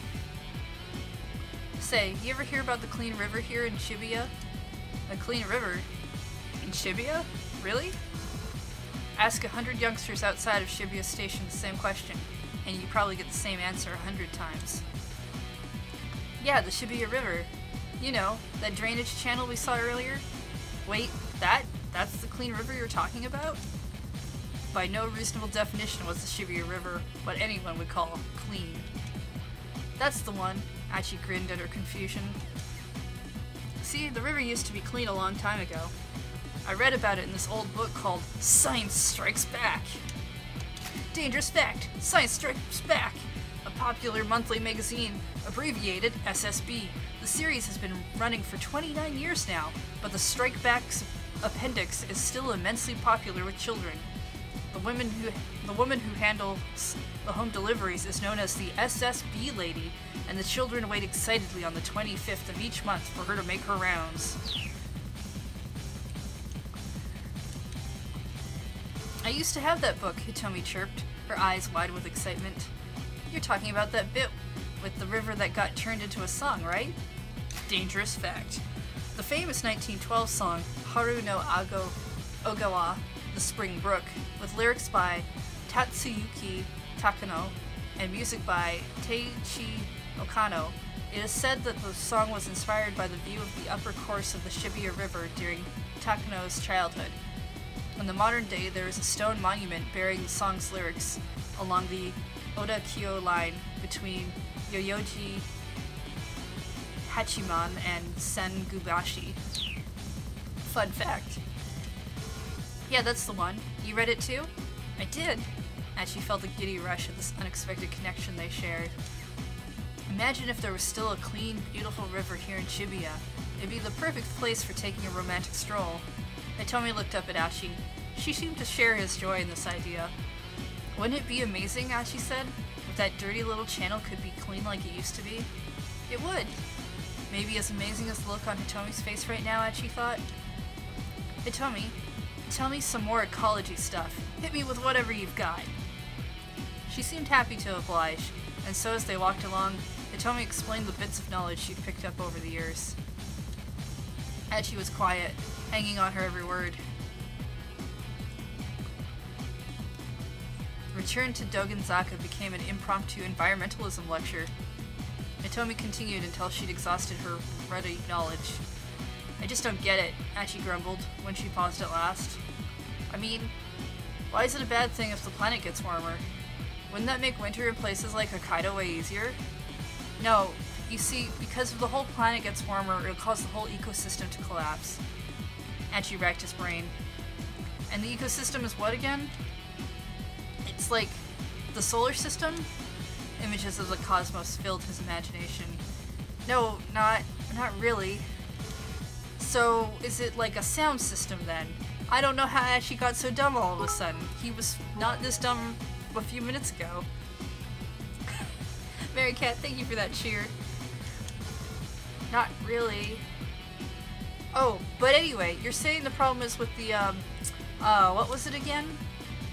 Carbon dioxide? Yeah, that stuff. I'm gonna have to cut down on that.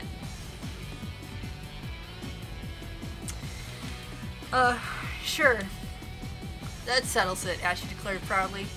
No more soda for me. Soda? Hitomi asked. Yeah, it's carbonated, right? Oh, this would be funny if I have not had such a similar conversation with a real human being before. Hitomi burst out laughing. What? I'm serious. You don't think I can do it? I'm sorry, Hitomi said, catching her breath. Her face froze, her mirth abruptly vanishing. No, I'm not joking. I had a classmate in college who said that they were allergic to carbon, which is why they didn't drink soda, because soda was full of carbon. And it's very similar to what they just did here, and it's not that funny. It's not funny when you've met a real person who believes such a thing. Oh no. Huh? Achi stared at her face in alarm. What is it? Oh! Yeah, that seems like a problem. He turned his attention in the direction Hitomi was looking. The man with the cane was bearing down on them. Oh, come on! You have got to be kidding me. He grabbed Hitomi's hand and ran. This time he headed for the main road, hoping to get lost in the crowd. Hitomi struggled to keep up. She was exhausted after all their earlier running. You can do it, he told her. The guy's got a cane. We can outrun him.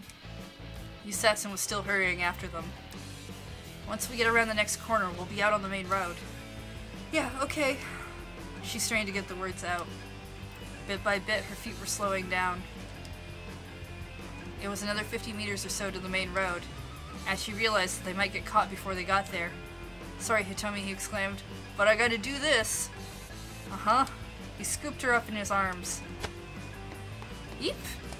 By the time the squeak had escaped her mouth, Achi was already running full out. Achi? Please put me down? Don't worry, you're super light. Achi glanced back and saw the assassin now far behind, break off his pursuit. But just as they ran to the corner, he heard the man call out to him.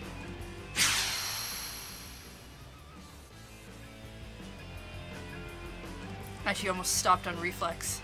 Hold on, did he just shout my name? How the heck does he know my name? Quaking with unease, Achi slipped into the crowd. Huh.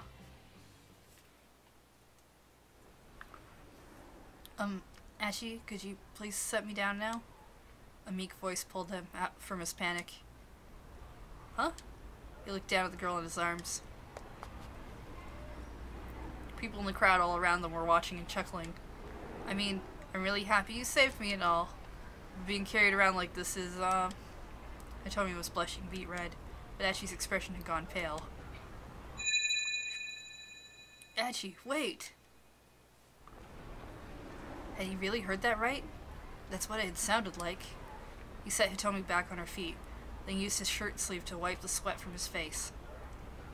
You okay? Hitomi asked. When we were running just now, did that guy say something? Not that I heard, no. Huh? Had he just imagined it then? Maybe. Achi was sure he didn't recognize the man.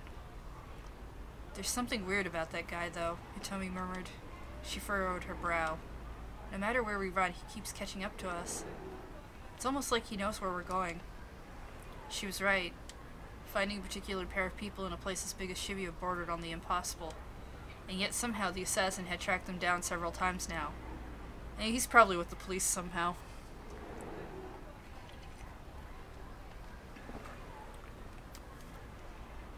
Yeah, Achi said. It's like he's got some way of locating us or something. He got a sudden idea. That's it. What if they're doing the whole tracking thing, but like, backwards? What? Hitomi's eyes widened. Okay, so you know how in police shows, they always stick a tracking device in the bag with the ransom money? Like that, but backwards. They stuck a bag in the tracking device? Dangerous fact, tracking device. Okay, so backwards isn't the right way to describe this, but Ashi doesn't realize that. He does seem to know that what the tracking device is, at least. A radio transmitter that can be located by the signal it emits. The Japanese police sometimes refer to this as a beeper, not to be confused with the English slang term beeper, meaning a pager. Manfred909, hey, thank you for that resub, 9 months.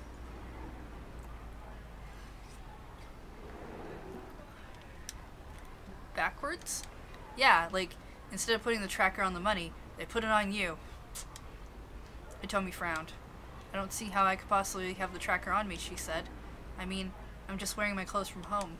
Oh, huh, well then, how is he doing it then? Barely a moment passed from the moment he got the words out of his mouth. Once again, the man with the cane stepped out on the road ahead of them.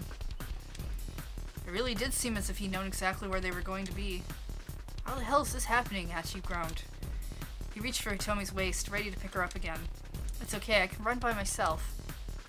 Achi took her by the hand instead, and they raced into another alley. This guy just will not give up. At the far end of the alley, he could see a forklift parked beside a pile of cardboard boxes. Achi decided to...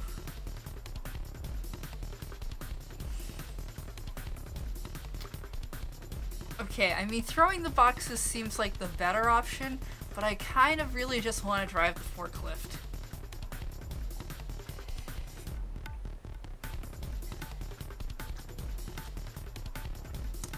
Driving the forklift seems dumb. We're gonna go with the forklift. This ends now! As she leapt into the forklift and hit the ignition, the engine roared to life. He lowered the forks and stepped on the accelerator, picking up the pallet of cardboard boxes as he charged toward the man with the cane. The tower of boxes struck the man with a thud, as she kept accelerating, driving him back a good 10 meters or so. Oh yeah, we totally just murdered a man. The gunman let out a low grunt at the impact, and she then hit the brake, shifted back into reverse, and hit the gas again, backing up as fast as he could. The boxes crashed down in a heap, burying the assassin underneath. Several small bottles spilled from the broken cardboard and shattered onto the pavement. Oh no, did we just break a whole bunch of burning hammer? Hey, what the hell are you doing? A middle-aged man in a sanitation uniform had come running at the sound of the forklift. Sorry man, gotta run! As she exclaimed as he jumped from the vehicle, and don't forget to recycle the glass! He took Hitomi's hand and sprinted away down the alleyway. The sanitation worker glowered after him, then turned and gazed despondently at the jumbled pile of boxes and broken glass. They didn't specifically say it was burning hammer, but it might have been. Just kind of feel like it might be. Their ragged breathing echoed through the maze of side streets. All that work just to wind up fleeing for their lives again. I'm glad we didn't kill that man. Probably, maybe. Yeah, he's probably dead. As she ground his teeth in frustration. Dangerous fact. Grinding your teeth. There are two main types of teeth grinding. 1. the subconscious act of gritting one's teeth together while asleep. 2. Gritting one's teeth together as a response to anger or frustration. Here we have an example of 2. At roughly the same time, Minoru Kawa is grinding his teeth while trying to keep to his schedule. So we've uncovered another jump point. So that's fun. Hitomi, he groaned when they slowed down to catch their breath at last. I'm so sorry. Hitomi was nonplussed. Sorry? Whatever for? I keep saying I'm going to help you. Instead, I just keep putting you in danger. Achi, no. If you hadn't been with me, I'm sure I'd already be No! Achi hurried to cut her off before she could finish. Don't go there, please. He sighed, then spoke again more quietly. I just want to help you. Clenching a fist, he looked up at the sky. A tiny sliver of blue was visible through the narrow gap between the buildings. Hitomi hung her head. Honestly, I can hardly believe how much you've done for me. I do appreciate it, but still. The lengths you've gone to... Achi looked at his feet, then drew himself up. Well, I admit it's not just because of some gut instinct, or your love for the environment, he said. There's another reason I'm doing this. There is? Achi paused, searching for the right words. I've got a little sister. Her name's Suzune. Of course you've got a sister or something. She's cute and smart, kind of the exact opposite of me, you know. His voice took on an uncharacteristic solemnity. Solemnity? Yeah, that sounds right. But she's got a weak heart, so she's in the hospital. Oh no, he has a sob story. The music is sad all of a sudden. Everything's gonna be sad now. Oh, I'm so sorry to hear that. But what does that have to do with wanting to help me? Back when Suzune was first admitted, I'd go and visit her every day. But she... Flashback. Achi, you don't need to come visit me every day, you know? The quiet hospital room made Suzune's voice sound all the more frail. What are you talking about? Achi said. You know I'm worried about you. I'll be fine on my own, really? Achi had heard that line before. The more she insisted she was fine, though, the more reluctant he was to leave her. Besides, aren't you the amazing guy who helps hold Shibuya together? They need you out there. Achi didn't know how to respond to that. Much as it was flattering to think he played some important role, he really was just hanging out and goofing off with his pals. It certainly wasn't anything for his sister to be proud of. I'd rather you spent your energy helping people who need it more than me. I know you're secretly Kamen Rider somehow, even though you don't know it. What do you mean, people who need the help more? Who could possibly need help right more than you? Achi scratched his head in confusion, and his sister gave him a weak, tiny smile. You'll figure it out, she said. I'm sure they'll find you soon enough. But I'm gonna be here with you. I'll be fine. Suzune's face was pale, but her tone was firm. My big brother is gonna be out there, doing his best to help people. That's what makes me happy. That's what keeps me going. Her voice was clear and unwavering, as if to head off his rebuttal. Alright, Achi said with a reluctant sigh. So then I guess, I'll just go out there and help people who are in trouble? Satisfied, Suzune smiled. Thank you. And you can promise me one more thing?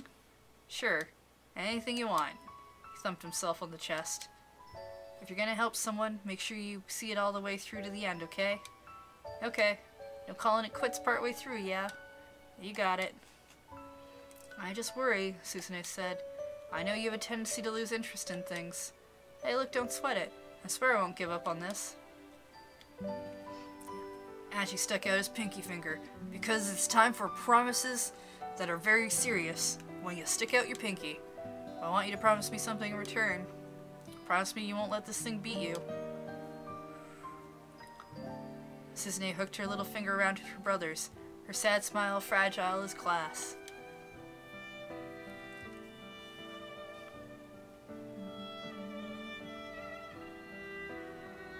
And so there you have it, Achi said. Not only did I have the little sister who's sick trope, I had the pinky swear trope as well. Kind of a rubbish story, you know. It's not very funny. So, your sister's Heart condition. It's pretty bad. Did you mention she had a heart condition? Because I don't remember that part. She nodded. You know, she called me amazing. Did she? Where was that? I don't think there was anything that said heart condition. I had a sister. Oh, no, weak heart.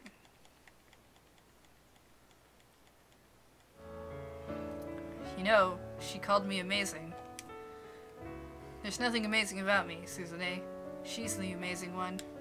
She's been in the hospital so long, in so much pain, but she never complains. All I do is hang out and goof off with my friends. Oh, so she's not dead right now. That's nice. He gave a shrug. But I just kept thinking about how happy she'd be if I really did help people. It turned out that finding people in need hadn't been all that simple. The only helpful thing Achi had been able to think of was going around picking up trash.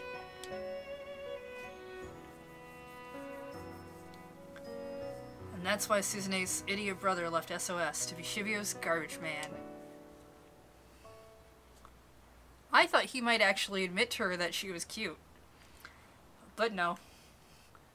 Did your friends know, Hitomi asked, about your sister? I didn't tell them. I didn't want to pin this all on her being sick. I see. At least now Hitomi understood what the fight with the local toughs had been about. I like that they keep calling them toughs. The sound of approaching footsteps jerked them back to the present. The man with cane appeared at the end of the alley. He raised his gun. There was no time to flee. Achi quickly stepped in front of Hitomi. If you just hear people are going to come running, he said. I'm guessing you don't want to get pegged for murder. The assassin didn't flinch.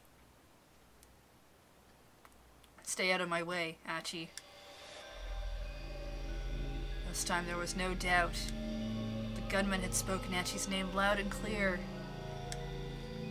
How do you know who I am? The man stared at him through the sights of his gun. She has to die, Achi. It's for your own good. What? What does he mean? Hitomi whispered. Achi, what is he talking about? Achi's mind was a whirl. Things were coming at him too fast for him to process. I don't know this guy, Hitomi. Please, you have to believe me. But... Hitomi took a doubtful step away from Achi. The assassin didn't miss his opening. He quickly aimed at her. Cut the crap, man. What do you mean killing her is for my own good? Once she's dead, you'll understand. I'm not sure that's how that works. Don't think you can share knowledge through bullets like that. The gunman's finger tightened on the trigger.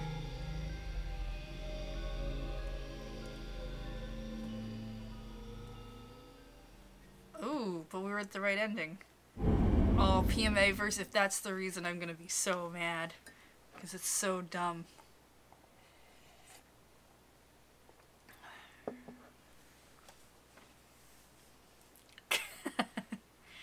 Oh, fair point, G-Dwarf.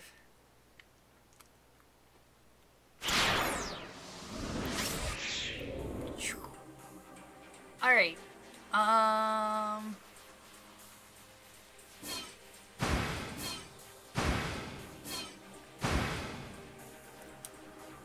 Let's go back to our detective friend, Kano. Kano had been watching syndicate members hand off the attaché case for an hour and a half. Ah, that's right, he's following the case around. Feel bad for him. He still had no idea where this relay might be headed. The man he was tailing now was about 10 meters away. Close enough that Kano could close the distance and apprehend him at a moment's notice, but his orders remained the same. Follow and observe.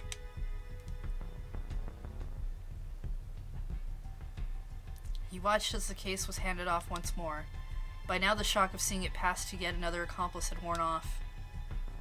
It's already been 90 minutes, huh? It was Sasayama. At some point he'd crept up on Kano from behind. They don't seem like they're trying to get away at all, Kano said. They're just walking. What could they be up to? Sasayama shrugged. Yeah, it's weird. Kano recalled dictum number 89.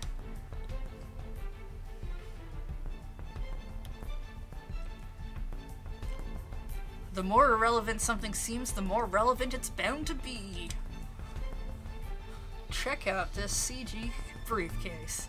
If Tateno's wisdom held true, the Syndicate must have some reason for what it was doing. Were they just trying to throw the investigations off their scent? No, that couldn't be it. They were wandering in circles, staying right in the same area. They were just running up the clock. Well, if that's exactly what they were after, buying time? Kano felt sudden conviction that he was on the right track. If they needed more time to make sure they got their hands on the ransom payment. Wait, hold on. Could it be that the real case had already been switched out? The ransom money wasn't even in the case anymore.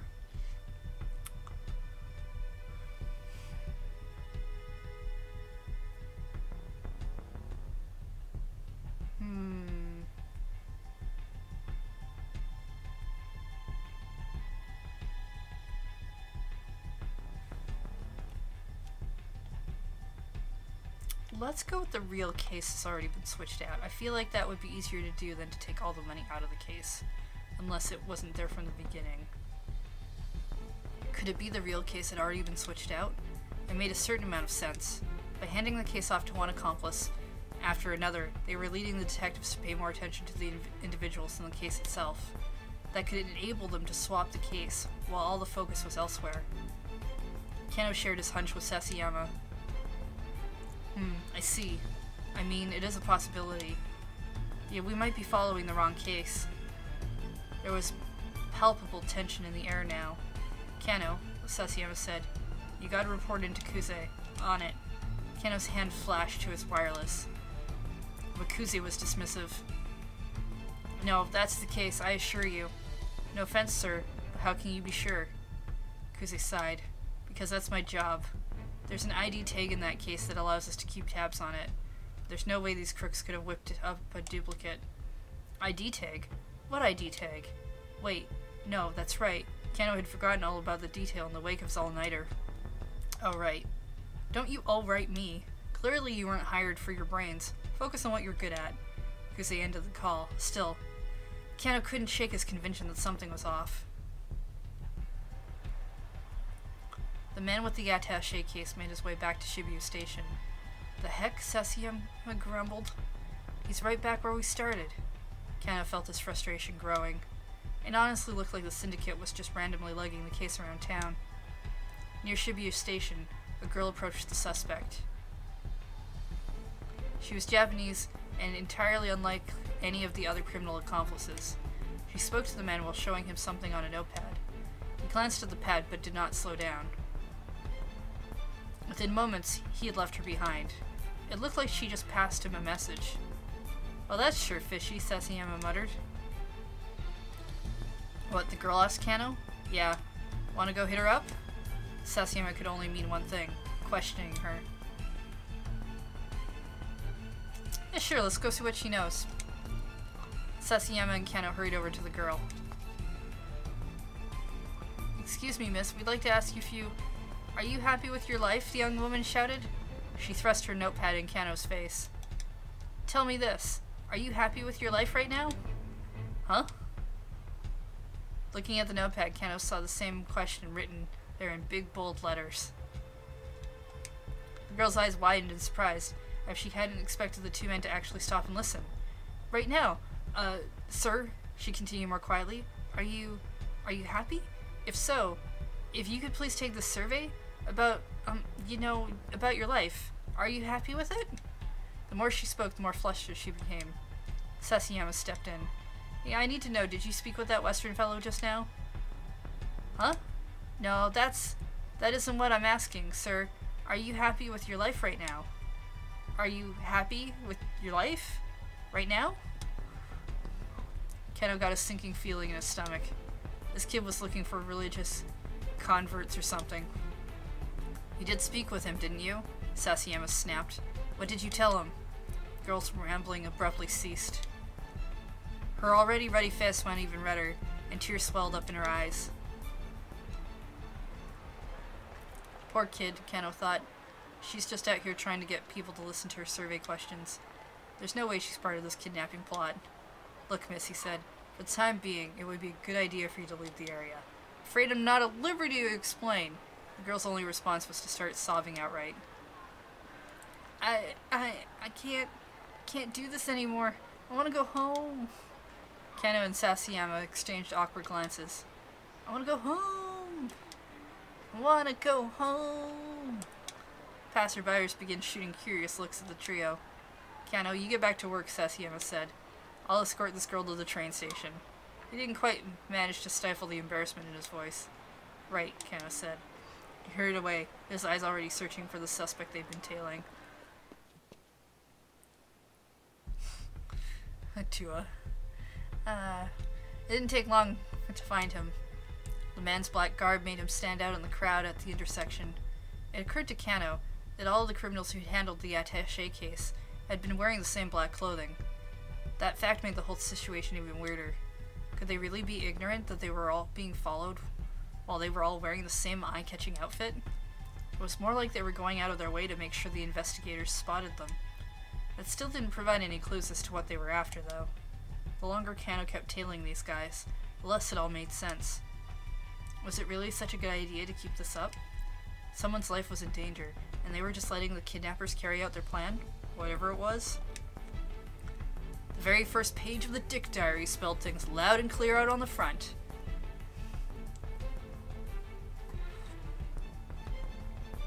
Dick Dictum number 1. Never lose sight of what you're supposed to protect. Ever. Right now, the single most important thing was ensuring the hostage's safety. This was a situation where Tateno would have stuck to his guns for sure. Kano thought back to that day 3 years ago. Do flashback.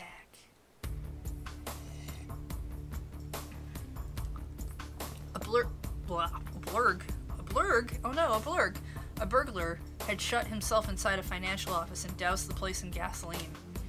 Kano had just been put on police box duty and was ordered to the scene because his box was just down the street from the standoff.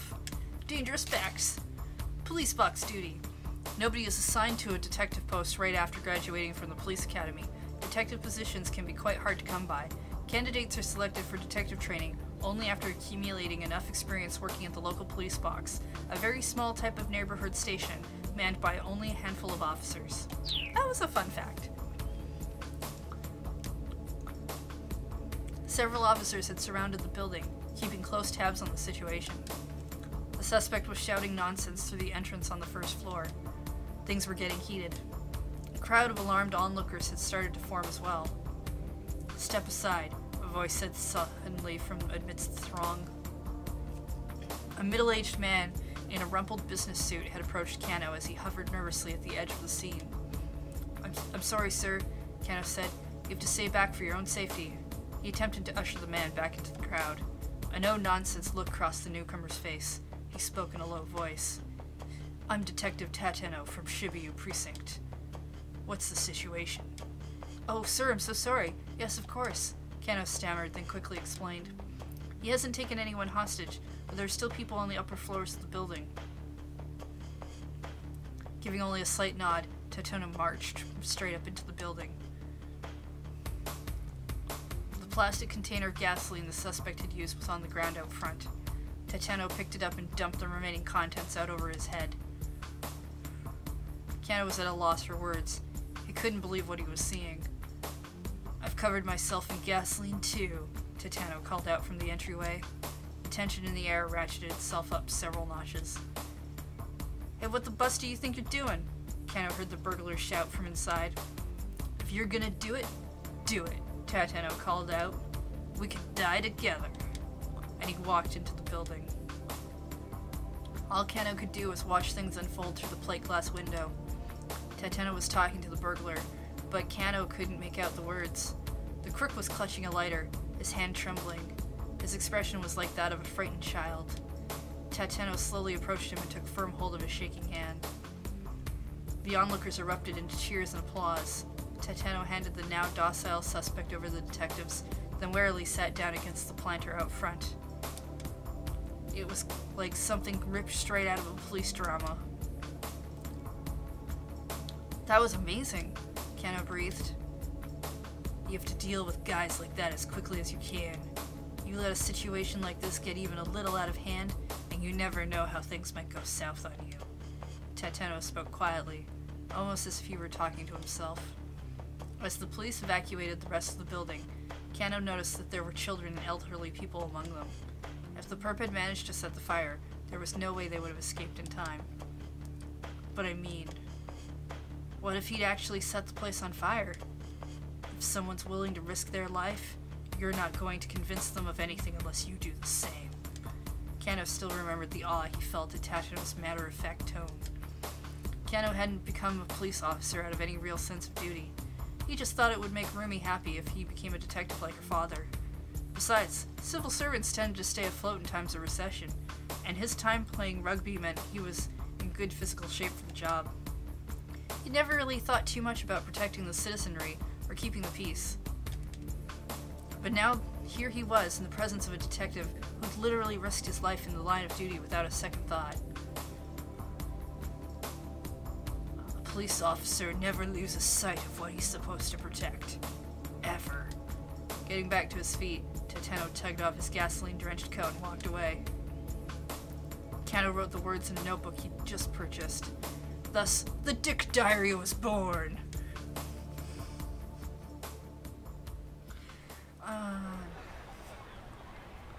Thinking back to the way Tateno had put his life on the line to rescue a bunch of strangers made Kano feel all the more raw about tailing these syndicate members. Letting the crooks just wander around wasn't going to bring Maria Osawa to safety. Of that, Kano was now certain.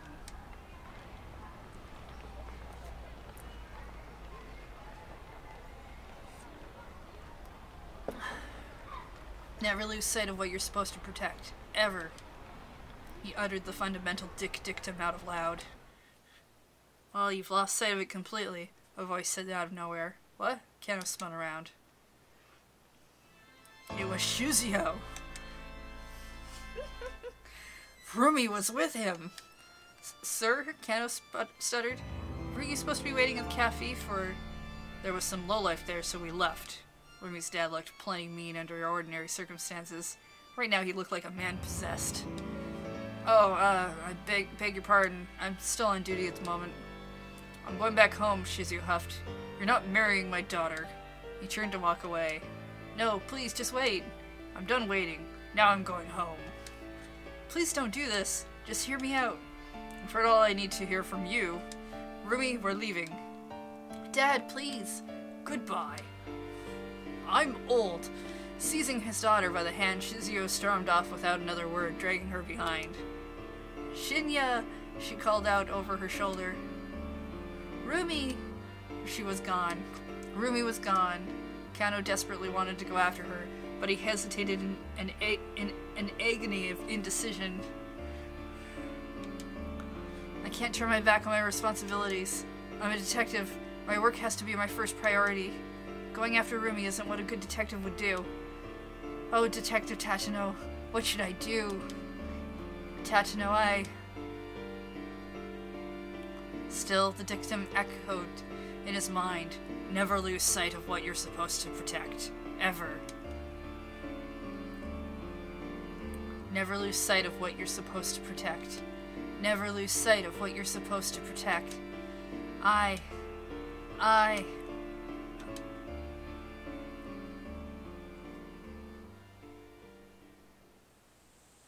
Whoa, I think we got a bad end. 6 months later.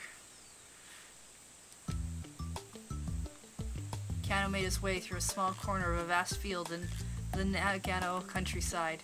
Slowly and leisurely, he tilled the soil. He'd surprised himself with his own newfound enthusiasm for organic farming, learning more from Shizuyo day after day. His father-in-law had taught him the ways of farming from the ground up, and while things had been rocky between them at first, their friendship was now growing strong. Pausing to wipe his brow, he smiled at the acreage around him. He looked forward to tending the crops he'd sown until harvest came around.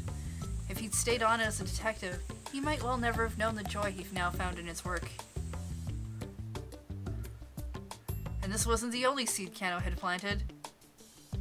By the time harvest season came around, the new life growing within his dear roomie. Oh, gross. Really? We had to word it that way? We can't redact. We can redact the word sex, but we can't redact that? Sure, fine. Thanks, game.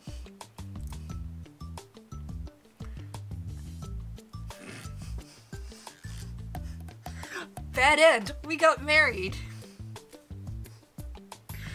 Oh, that's... Yeah, it's more like dad end than bad end. That's not really a bad end for him. It's not a great end for everybody.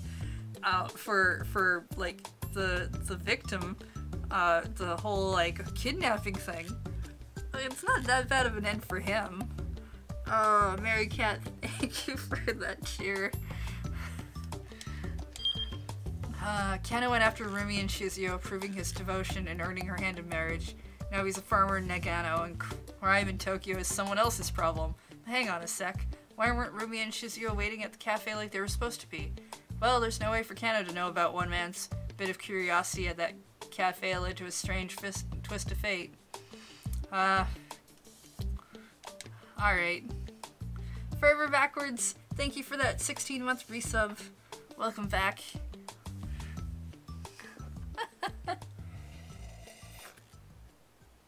Alright.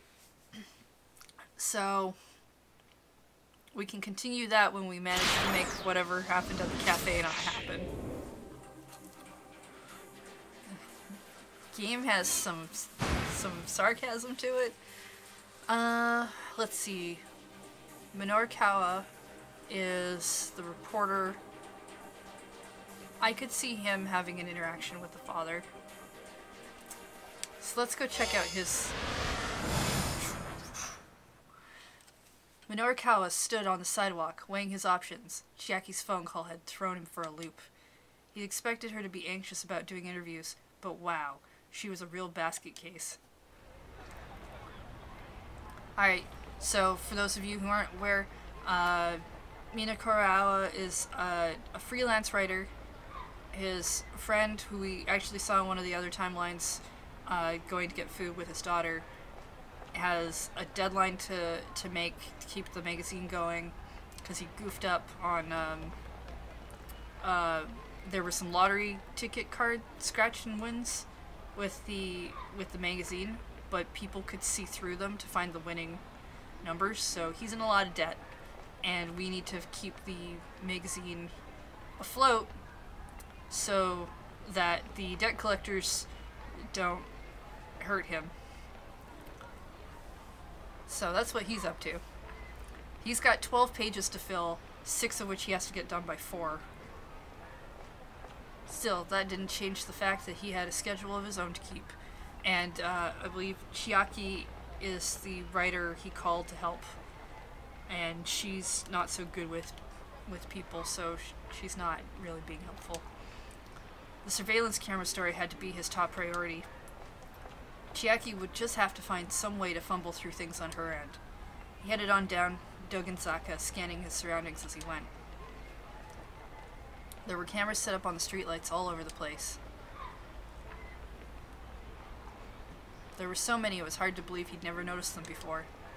One over there, another just over here, electronic eyes peering down on passerbys from high above, where they were tougher to spot. Just how were the people who came to Shibuya reacting to the situation? Hey, you there! Minorikawa called out to a man riding by on a bicycle.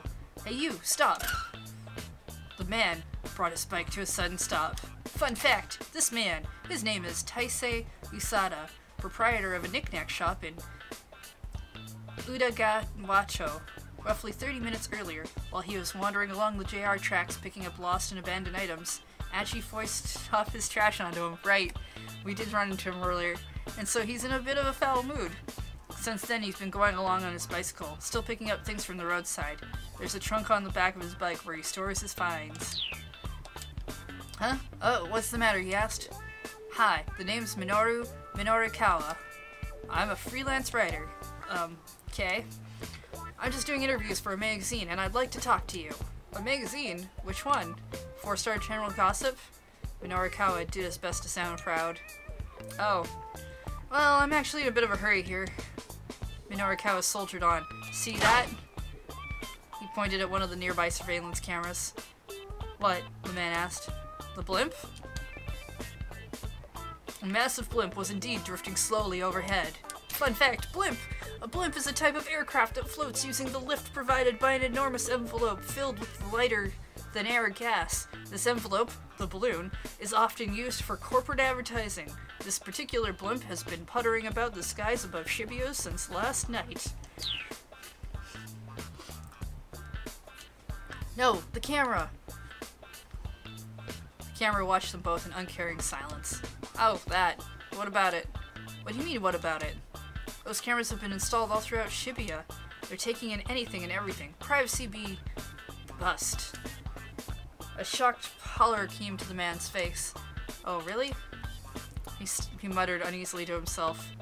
I guess I should be careful next time I go picking stuff up.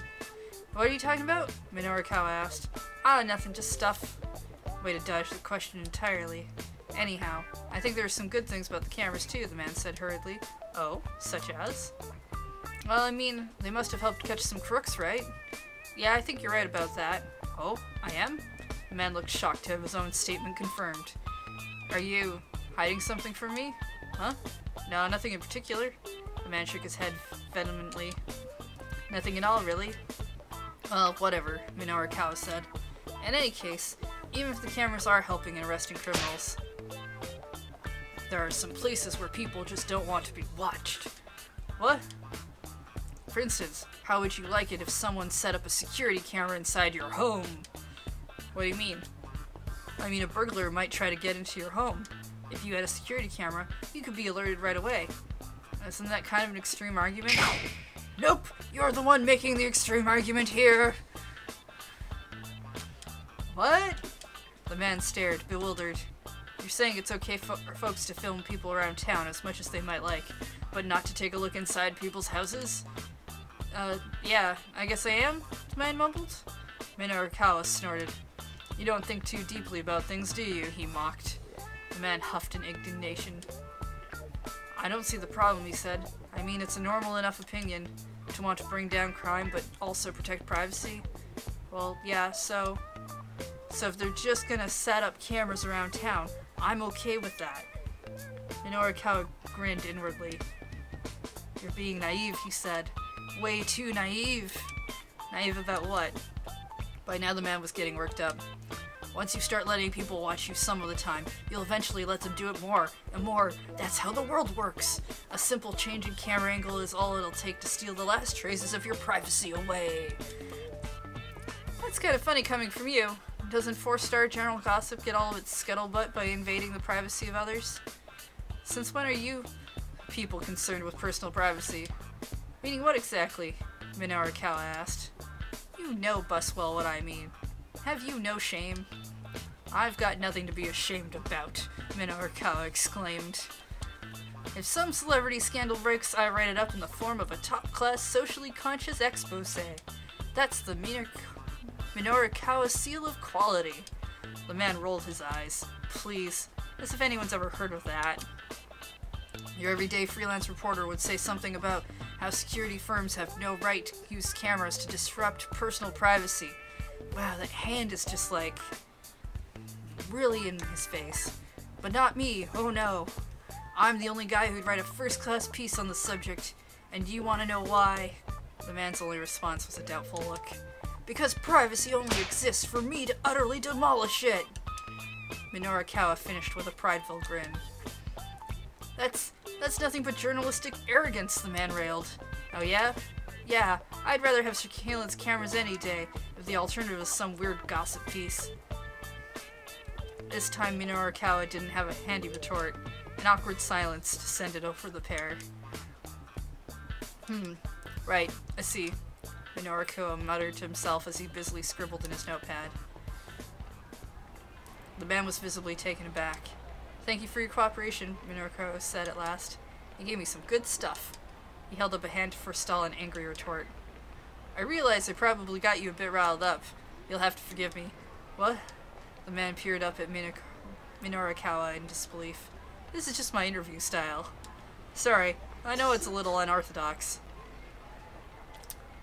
Buddy, you're a weirdo. You know that? The man said. Yeah, I hear that a lot. Minorikawa laughed. So can I go now? Sure. I'll quote you as passerby A in my article. Sure, whatever, the man muttered. He quickly sped off on his motorcycle.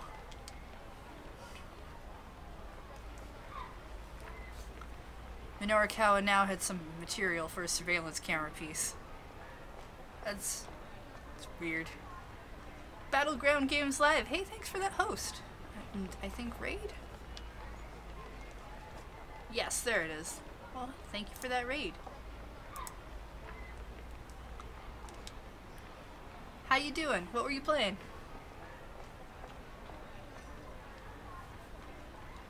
This gives me an excuse to drink some tea.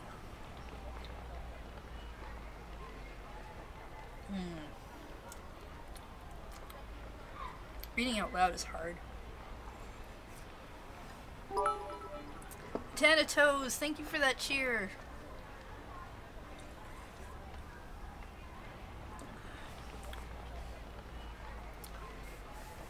Alright. He wanted to organize what he'd managed to put together so far. He decided to head towards his next interview location, keeping an eye out for a cafe where he could stop to work on his coffee.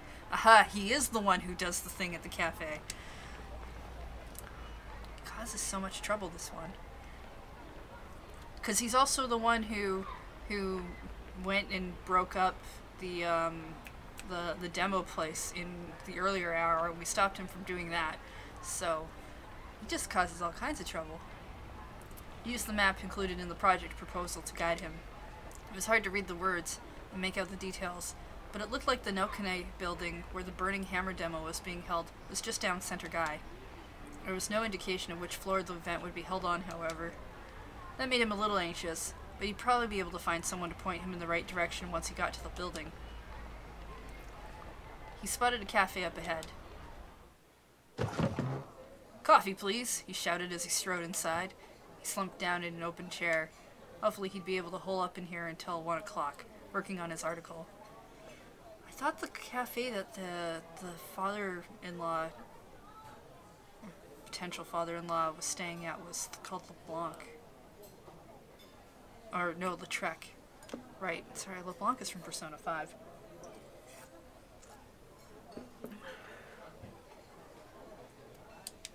If he couldn't have it done by then, finishing the whole issue by the end of the day would be a tall order. He pulled a cigarette from his overcoat as he waited for his computer to boot up.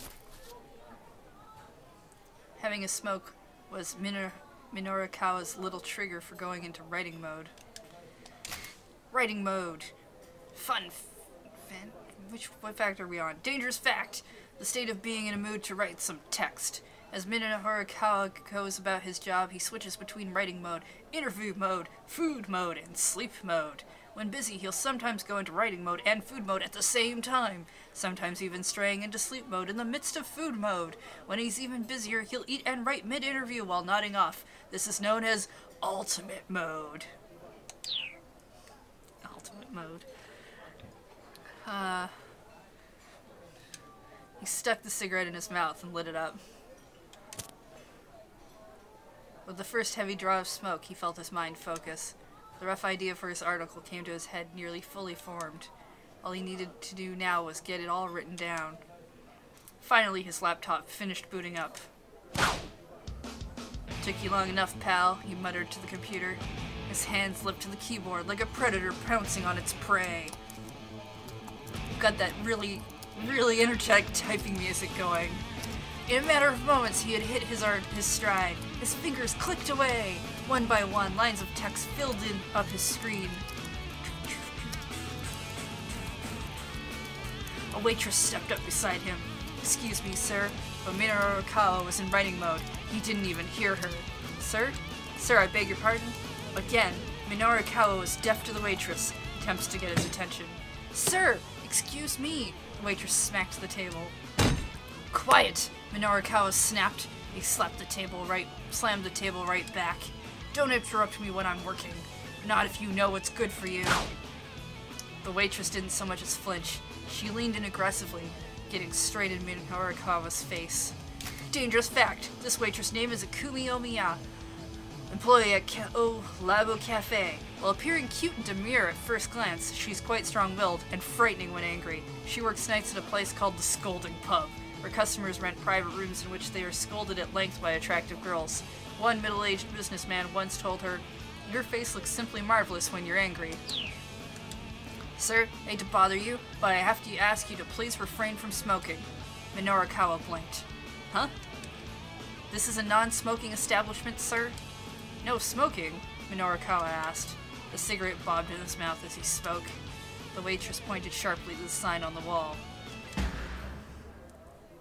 The words "no smoking" were spelled out clear as day. "We ask that patrons please not smoke, so that other customers can fully enjoy the aroma of their coffee." The waitress drew herself up in arrogant triumph. A woman sitting at the table next made a face as she tried to fan the smoke away from her hands. Customers all around the shop were glaring at him. "You guys don't know the first thing about the aroma of coffee," Minorikawa scoffed. The scent of coffee. "The scent of coffee only truly comes to life amidst the choking stench of tobacco smoke." The waitress's only response was to jab her finger again. But this time she didn't point at the sign. She pointed to the door. "Sir, if you're going to smoke, please take it outside." Good for her. Sometime later, sitting inside the Café Lautrec, Minorikawa lit up his third cigarette. At last, a safe refuge. It had taken him quite some time to find a place that allowed smoking after he got kicked out of the first cafe. Dangerous fact. In recent years, many cafes and restaurants have phased out the concept of the smoking section in favor of prohibiting smoking across the board. This makes a place like Lautrec especially important to smokers. There are large air vents in the ceilings to help keep the interior more agreeable for those who do not smoke. Now he was in a rush to make up for lost time. His fingers flew over the keyboard at lightning speed. The more he wrote, the harder he focused. At this rate, he'd have the story wrapped up in no time. "Today, you hear me?" A voice intruded suddenly on his awareness. One of the other customers was shouting, "You're breaking up with that fellow today." Minorikawa's fingers drifted to a halt. He looked around to see where the voice had come from. An older man, red in the face, was shouting at the young woman who sat across from him. "Please, Dad," the woman pleaded. "Stop. You're making a scene." "Ah, a father and daughter, then." It was rare nowadays to see a father behave so imperviously toward his own daughter. Just how sheltered had he been trying to keep her? Minorikawa couldn't see her face from where he was sitting, but his interest was piqued. "No, finish your article and stay away from that." No, he reminded himself that he needed to finish his article. Besides, if this young lady looked anything like her father, he'd just as soon pass. Minorikawa went back to his typing. It took a few minutes to re-establish his writing groove, with the two still bickering across the room, but thankfully he soon regained his focus. "Good. You keep doing your work thing." "What's that?" A strange beeping sound broke Minorikawa out of his writing reverie. Upon looking up in confusion, found his attention drawn to a young woman at another table. "And then one of these, and one of these, oh, and this, and this, and this, and this, and that too." She finished with a broad grin. "Hey, it's cheery. Let me just repeat your order back to you. 1 Japanese-style beef patty, 1 spicy fish roast spaghetti, 1 chicken casserole, 1 French onion soup, 1 fruit parfait, 1 chocolate parfait, and 1 deluxe chocolate parfait. Will that be all?" The waitress anxiously awaited confirmation. Dangerous fact, this waitress's name is Ryoko Kakunuma, a second-year student at Midoriyama Academy Law School. She was hassled by a pair of hustlers on her way to work and showed up 5 minutes late for her shift. The manager told her that those 5 minutes were coming out of her pay, so she's a bit irritated right now. "You forgot the large caramel shake." The customer was a full-figured young woman ensconced at a nearby table. "Oh, my apologies." The waitress quickly jotted down the addition to the order. "That'll do it for now," the young woman said. "For now? Yikes. She's actually planning on ordering more after that?" Marveling at this display of appetite, Minorikawa went back to typing. Yes. Now what? He heard the strange beeping sound again, subtly different than the first time, and this time it was closer. Seriously, what the heck is that? Ignore it! Fight through it! Write your article! No, never mind. I need to focus on finishing this article. Minorikawa immersed himself in his writing again. Before long, he stopped worrying about the curious sound.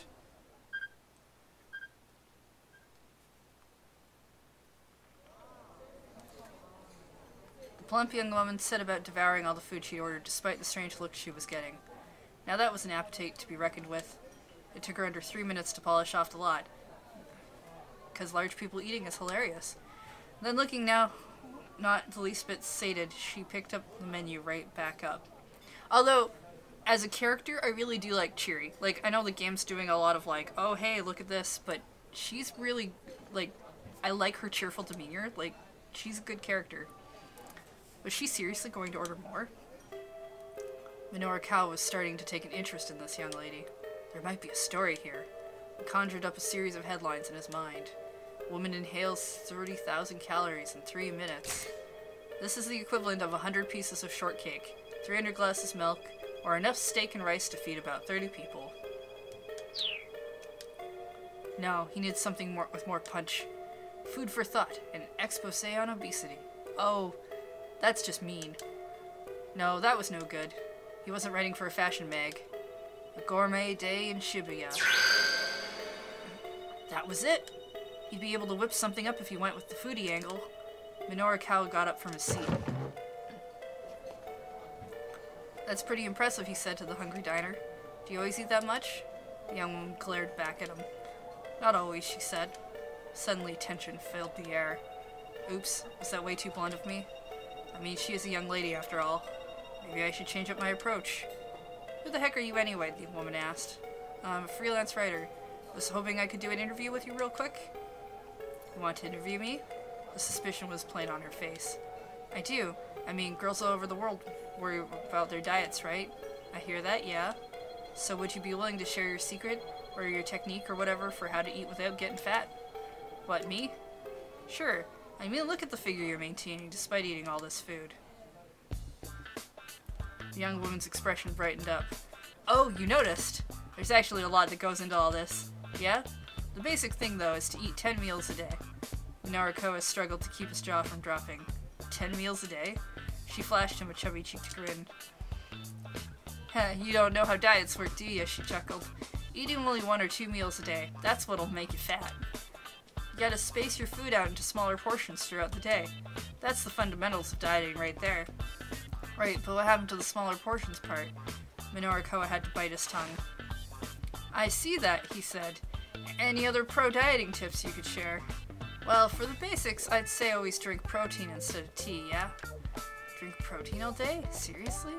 Once again, it took all of Minorikawa's willpower to keep his thoughts to himself. Let's see, what else? Oh, there's this stuff called burning hammer too, but... She trailed off with a little wince. Wait, Minorikawa perked up. Did you say burning hammer? Oh, you know it. I've heard of it anyway, Minorikawa replied. He decided he was better off keeping his plans to head to the sales demo a secret. There's a sales demo later on if you're interested, the woman said, as if she were reading his thoughts. Though, full disclosure, I am working for them right now. She handed Minorikawa an advertising pamphlet. There was a more detailed map for the venue included. What a stroke of luck! Now he didn't need to rely on the crummy map in the project proposal anymore. Well, that's something. He'd had no trouble finding the venue with the building's various floors all broken down for him. And actually, I gotta get back to work, the woman said. Sure, thank you so much for your time. I'm gonna hang back and finish up my copy here. The woman left the cafe and Minorikawa went back to his laptop.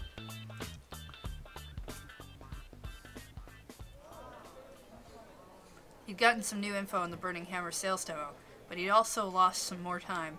The surveillance camera piece still wasn't finished. It was going to be a near thing to get done before that sales demo started. Instead of returning to his writing, he got out of his cell phone. What if Toyama had gotten another of his crazy ideas? If he tried to hang himself again? The thought had Minorikawa too worried to work on his copy. The phone rang several times before someone picked up. Mr. Toyama, where are you right now? Minoru Kawa asked. Right now?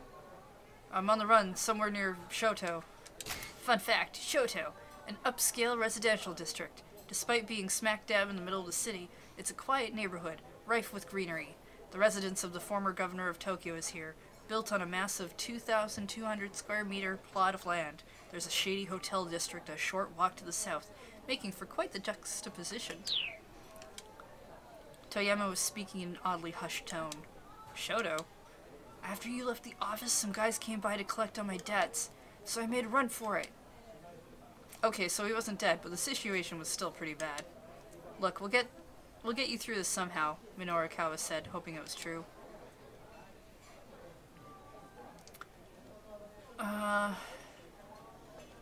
He probably should go back to the office. Or maybe he should just stay out of trouble. Let's tell him to go back to the office and hope nothing bad happens. The office? But they'll find me there for sure. Toyama's voice was a little more than a pathetic whimper. It's a little bit of reverse psychology. The last place the debt collectors are going to think you went back to is the office, right? Ah, I see, Toyama said. He sounded impressed by the suggestion. For now, just stay hidden until I can get these articles finished. Alright, Toyama said weakly. He hung up. Minoru Kawa let out a deep sigh, then turned back to his laptop. Keep out. It's not bad.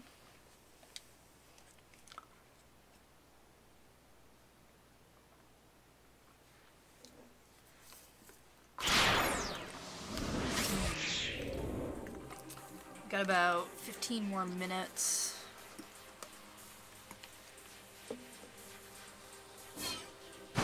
I guess we'll check out Osawa. See where we can get with that. This is the pharmaceutical man. The rain won't let up.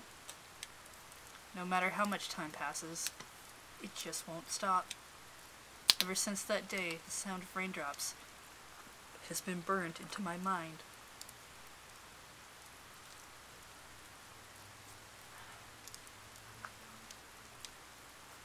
Such an awful, heart-rending sound, driving me to strip my life down to shadows. And yet, no matter what else I abandon, nothing will make the sound of the rain stop.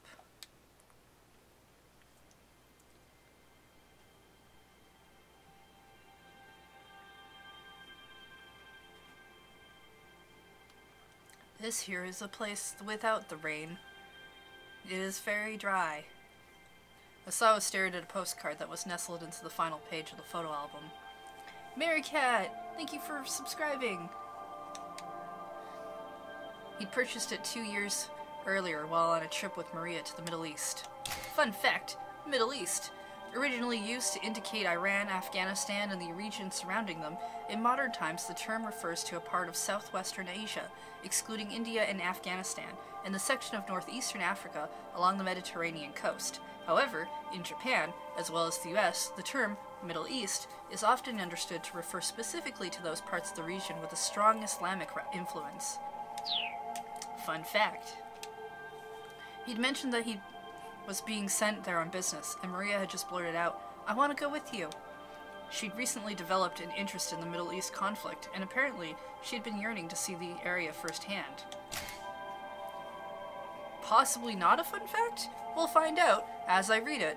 The ongoing friction in the Palestine region between the Jewish people who founded the nation of Israel and the Arabs who had been living there previously. The religious and historical context of this cultural clash is well beyond the scope of what can be elucidated here. That's a fair point, game. His daughter's newfound curiosity had taken him aback. She'd always tended to be quiet and self-contained. The clumsy conversations aboard the airplane, the meals eaten together in awkward silence, it all felt like such a distant memory to Osawa now. "Ma'am, I'm afraid I can't let you do that." He heard Kajiwara's voice outside the door. "Why ever not? I'm just going out for a bit." The detective was arguing with Ai. Great. "And just who was it who told me, hey, I should try to go about my life as normal, Osawa's wife sneered. "Ma'am, please, how would you feel about being told to just sit around and wait?" Ai's angry shriek jerked Osawa to his feet. He hurried from the study to try to calm her down. Ma'am, please wait. By the time Osawa had made his way downstairs, his wife had already stormed outside, despite Kajiwara's attempts to stop her. Osawa doubted anything he could have said would have stopped Ai from leaving. Trying to physically keep her from going out would have only made for an even worse uproar. He was glad that at least it hadn't come to that. He was turning to head back to the study when Kajiwara caught his eye. Resigned, he headed down the stairs and bowed to the detective. Wow, that clock is loud. Any idea where she's going? Kajiwara asked. I mean, at a time like this? Sawa shook his head. I wouldn't know. I didn't think so. You know, your wife really is something else. Sawa arched an eyebrow. That's one way to describe her. A rather rude way, as a matter of fact. Oh, no offense intended. It's just that, ever since this case started, you've both been holed up in your own respective rooms. The more Kajiwara spoke, the more irritated Osawa became. What's your point? He demanded. I just mean, you haven't been having any, marital discourse? Not so fun fact. Marital discourse. According to one survey, in roughly 6% of households, discourse between spouses is largely non-existent. Various reasons for this were offered by the couples in question. Many claimed that they were too tired to have the energy to talk, or stated, we wind up fighting when we talk, or we have nothing to talk about. Mind your own business, Osawa snapped. Kajiwara dipped his head deferentially. The two of us not talking isn't a new thing anyhow, Osawa added. I have a policy of not having pointless conversations. It's probably not a fun fact. It is quite common for Kenji Osawa to make it through an entire day without having a single conversation. On many days he opens his mouth only to eat or brush his teeth. His current record is a streak of 14 consecutive days, during which he didn't talk to anyone. Huh. It didn't look as though Kajiwara quite understood. Microorganisms such as viruses don't have conversations, and yet, still they continually propagate in order to survive. Thinking about viruses, Osawa was back in familiar territory. He felt a surge of confidence. Once you have a clear purpose, conversation is unnecessary. And do you have a clear purpose for the relationship with your wife, Mr. Osawa? Of course I do. To be a family. Arms crossed, Kajiwara struck a thoughtful pose. At least I've learned one useful thing today, Mr. Osawa. Namely, you don't like to have pointless conversations. It's a good thing to know. Kajiwara uncrossed his arms for a moment, then crossed them right back again, furrowing his brow. But see, that's funny. You seem to have a tendency to have pointless conversations with me, and because you keep coming to talk to me, Osawa saw red. You don't leave me much of a choice. Tanaka poked his head out of the living room. Is something the matter? He asked. No. Osawa struggled to regain his calm. Perfect timing, actually. There's something I need to talk to you about. He turned back to Kajiwara. My apologies, detective, but would you mind giving us some privacy?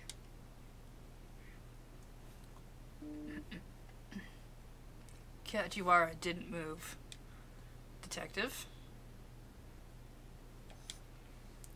Osawa gave the policeman a hard look and saw him crack a smile. Yes, what is it? Kajiwara said at last. Don't you play dumb with me. Give us some privacy. Is this a discussion I shouldn't overhear? Actually, yes, it's work-related. There are business matters I prefer to keep confidential. Ah, I see. Reluctantly, getting to his feet, Kajiwara slipped away into the living room. Tanaka, Osawa began. About those emails. He stopped abruptly. Kajiwara had reappeared in the living room door, staring right at them. What are you doing? Osawa demanded. Oh. Should I not be watching? Osawa felt like he was about to burst a blood vessel. I mean, you never told me that I couldn't watch. Because it should be obvious. The detective made a scolded, puffy face, then closed the living room door. Osawa let out a heavy sigh. He'd never been an extrovert, but he didn't recall human interaction being quite this draining. Just every time Kajiwara showed up twice and the clock just like bonged, and now I want that to happen every single time he shows up. Anyway, sir, Tanaka prompted, you were saying? Yes, about those emails. Something doesn't make sense. I don't understand how Mr. Makino was able to get the antiviral agent to anyone on the outside. Sharing an Okoshi Pharmaceuticals drug with external sources, while it was still under development, required the approval of an executive committee that included Osawa himself. There should have been no way the antiviral could be sent out without his knowledge. Tanaka hesitated a few moments before responding. Are you aware of the strife between the company president and the chairman? Osawa shook his head. He was a researcher through and through. Factional rivalries held no interest for him whatsoever. Makino effectively leads the chairman's team, and the antiviral agent is their pet project. Despite being the executive officer in charge of the project, however, Makino still needs the president's approval too. You know what? Forget about that right now. What do we do about security? In theory, it was physically impossible to get the antiviral out of the lab without detection. Entry to the biohazard laboratory, where it was kept, required fingerprint authentication from both Osawa and Tanaka. Fun fact, fingerprint authentication. Technology that allows an individual's identity to be verified by scanning the fingerprints. It is one element of biometrics, the measurement of physical characteristics to identify individuals. There are even devices that can identify people by checking the veins in the palms of their hands or the irises of their eyes. Fun video time!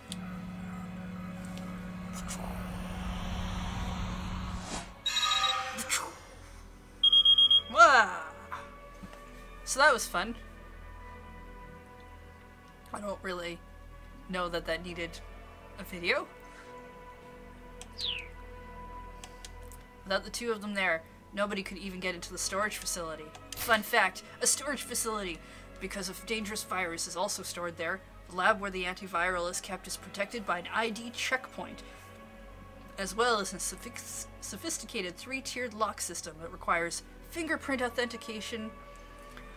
Multiple security guards are also posted outside the laboratory entrance 24 hours a day, making it all but impossible for an unauthorized person to get into the secured storage area.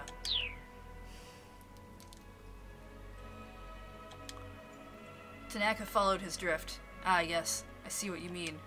He inclined his head as thought as Osawa continued.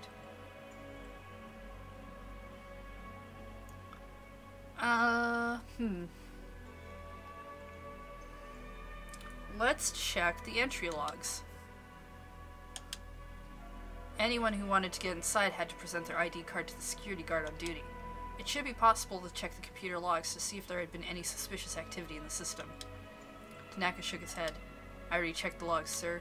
There was no evidence of anything suspicious. You're welcome to check for yourself, though, if you're that worried. No, I believe you. Yes, the fact that the antiviral had been used for clinical testing. Either Makino had taken it from the laboratory personally, or someone working on his orders had done so. But how? Was there really some way they could bypass lab security without anyone else knowing? Osawa couldn't think how it would be possible.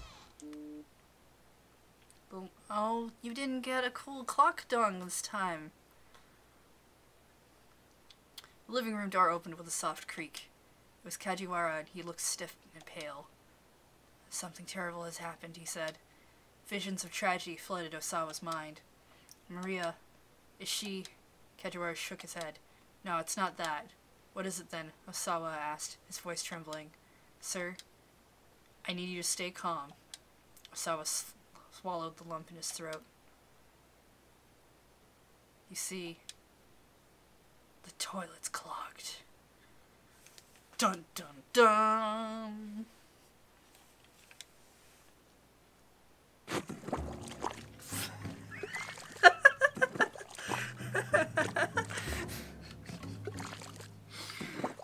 Oh, Plunger in hand, Asawa stabbed vigorously at the recalcitrant toilet bowl, struggling to loosen the unseen blockage. Fun fact, a plunger is a cleaning utility implement consisting of a soft, hemispherical rubber suction cup attached to the end of a dowel. By pressing the cup over the opening of a drain that has been clogged, one can apply suction pressure to jostle the blockage free. Makes a variety of sounds when used, such as glub, glurk, schluck, schlurp, schloop, and pop.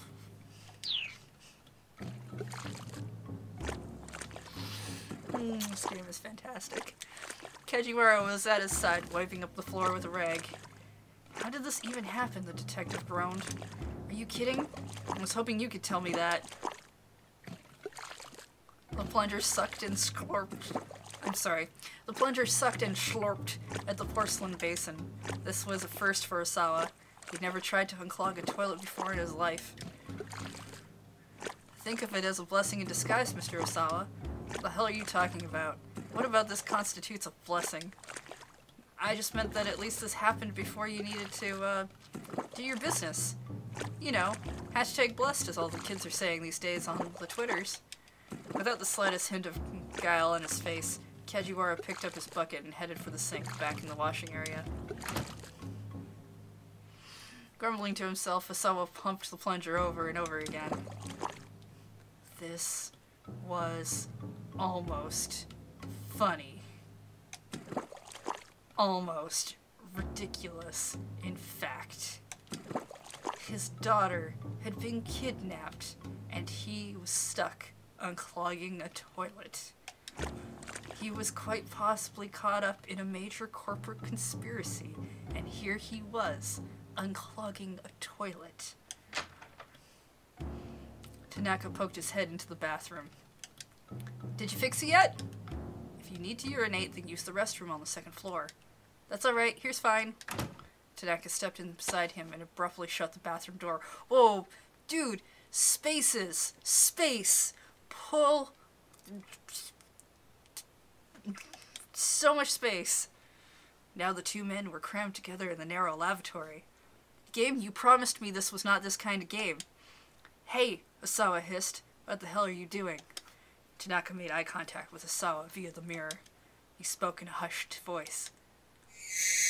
I've been waiting for a moment I could get you alone. What? Tanaka sidled around to face him, giving him an intense stare. Sir, could you please be quiet for a moment? Tanaka had tears in the corner of his eyes. This will only take a moment. Osawa could feel the warm breath of his deputy whispering against his cheek. Tanaka reached for something inside his coat.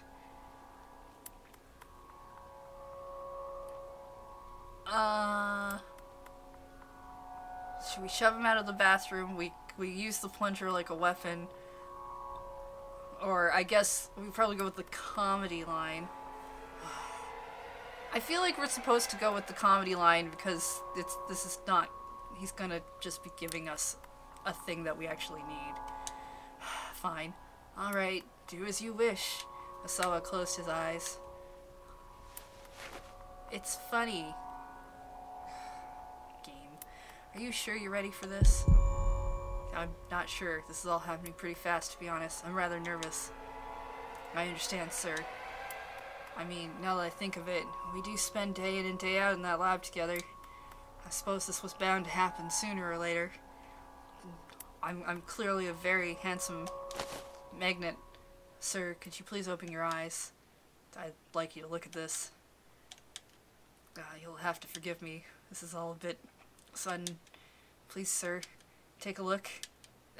No, I can't. It's just the two of us.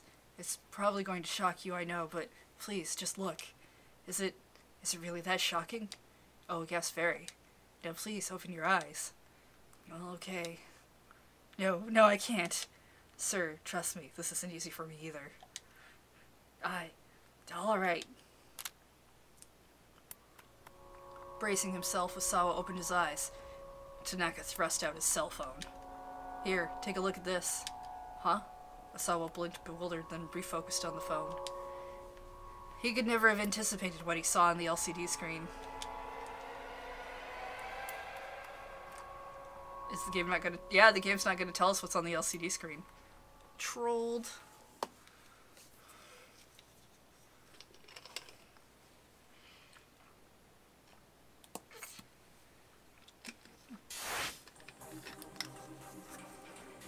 Alright. Well, on that unfortunate end, we're gonna call this stream to a close.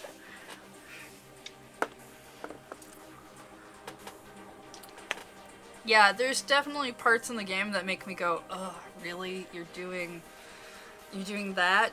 But then there's so many beautiful moments within the game as well. Like the whole like definition of a plunger and those moments, and those are great.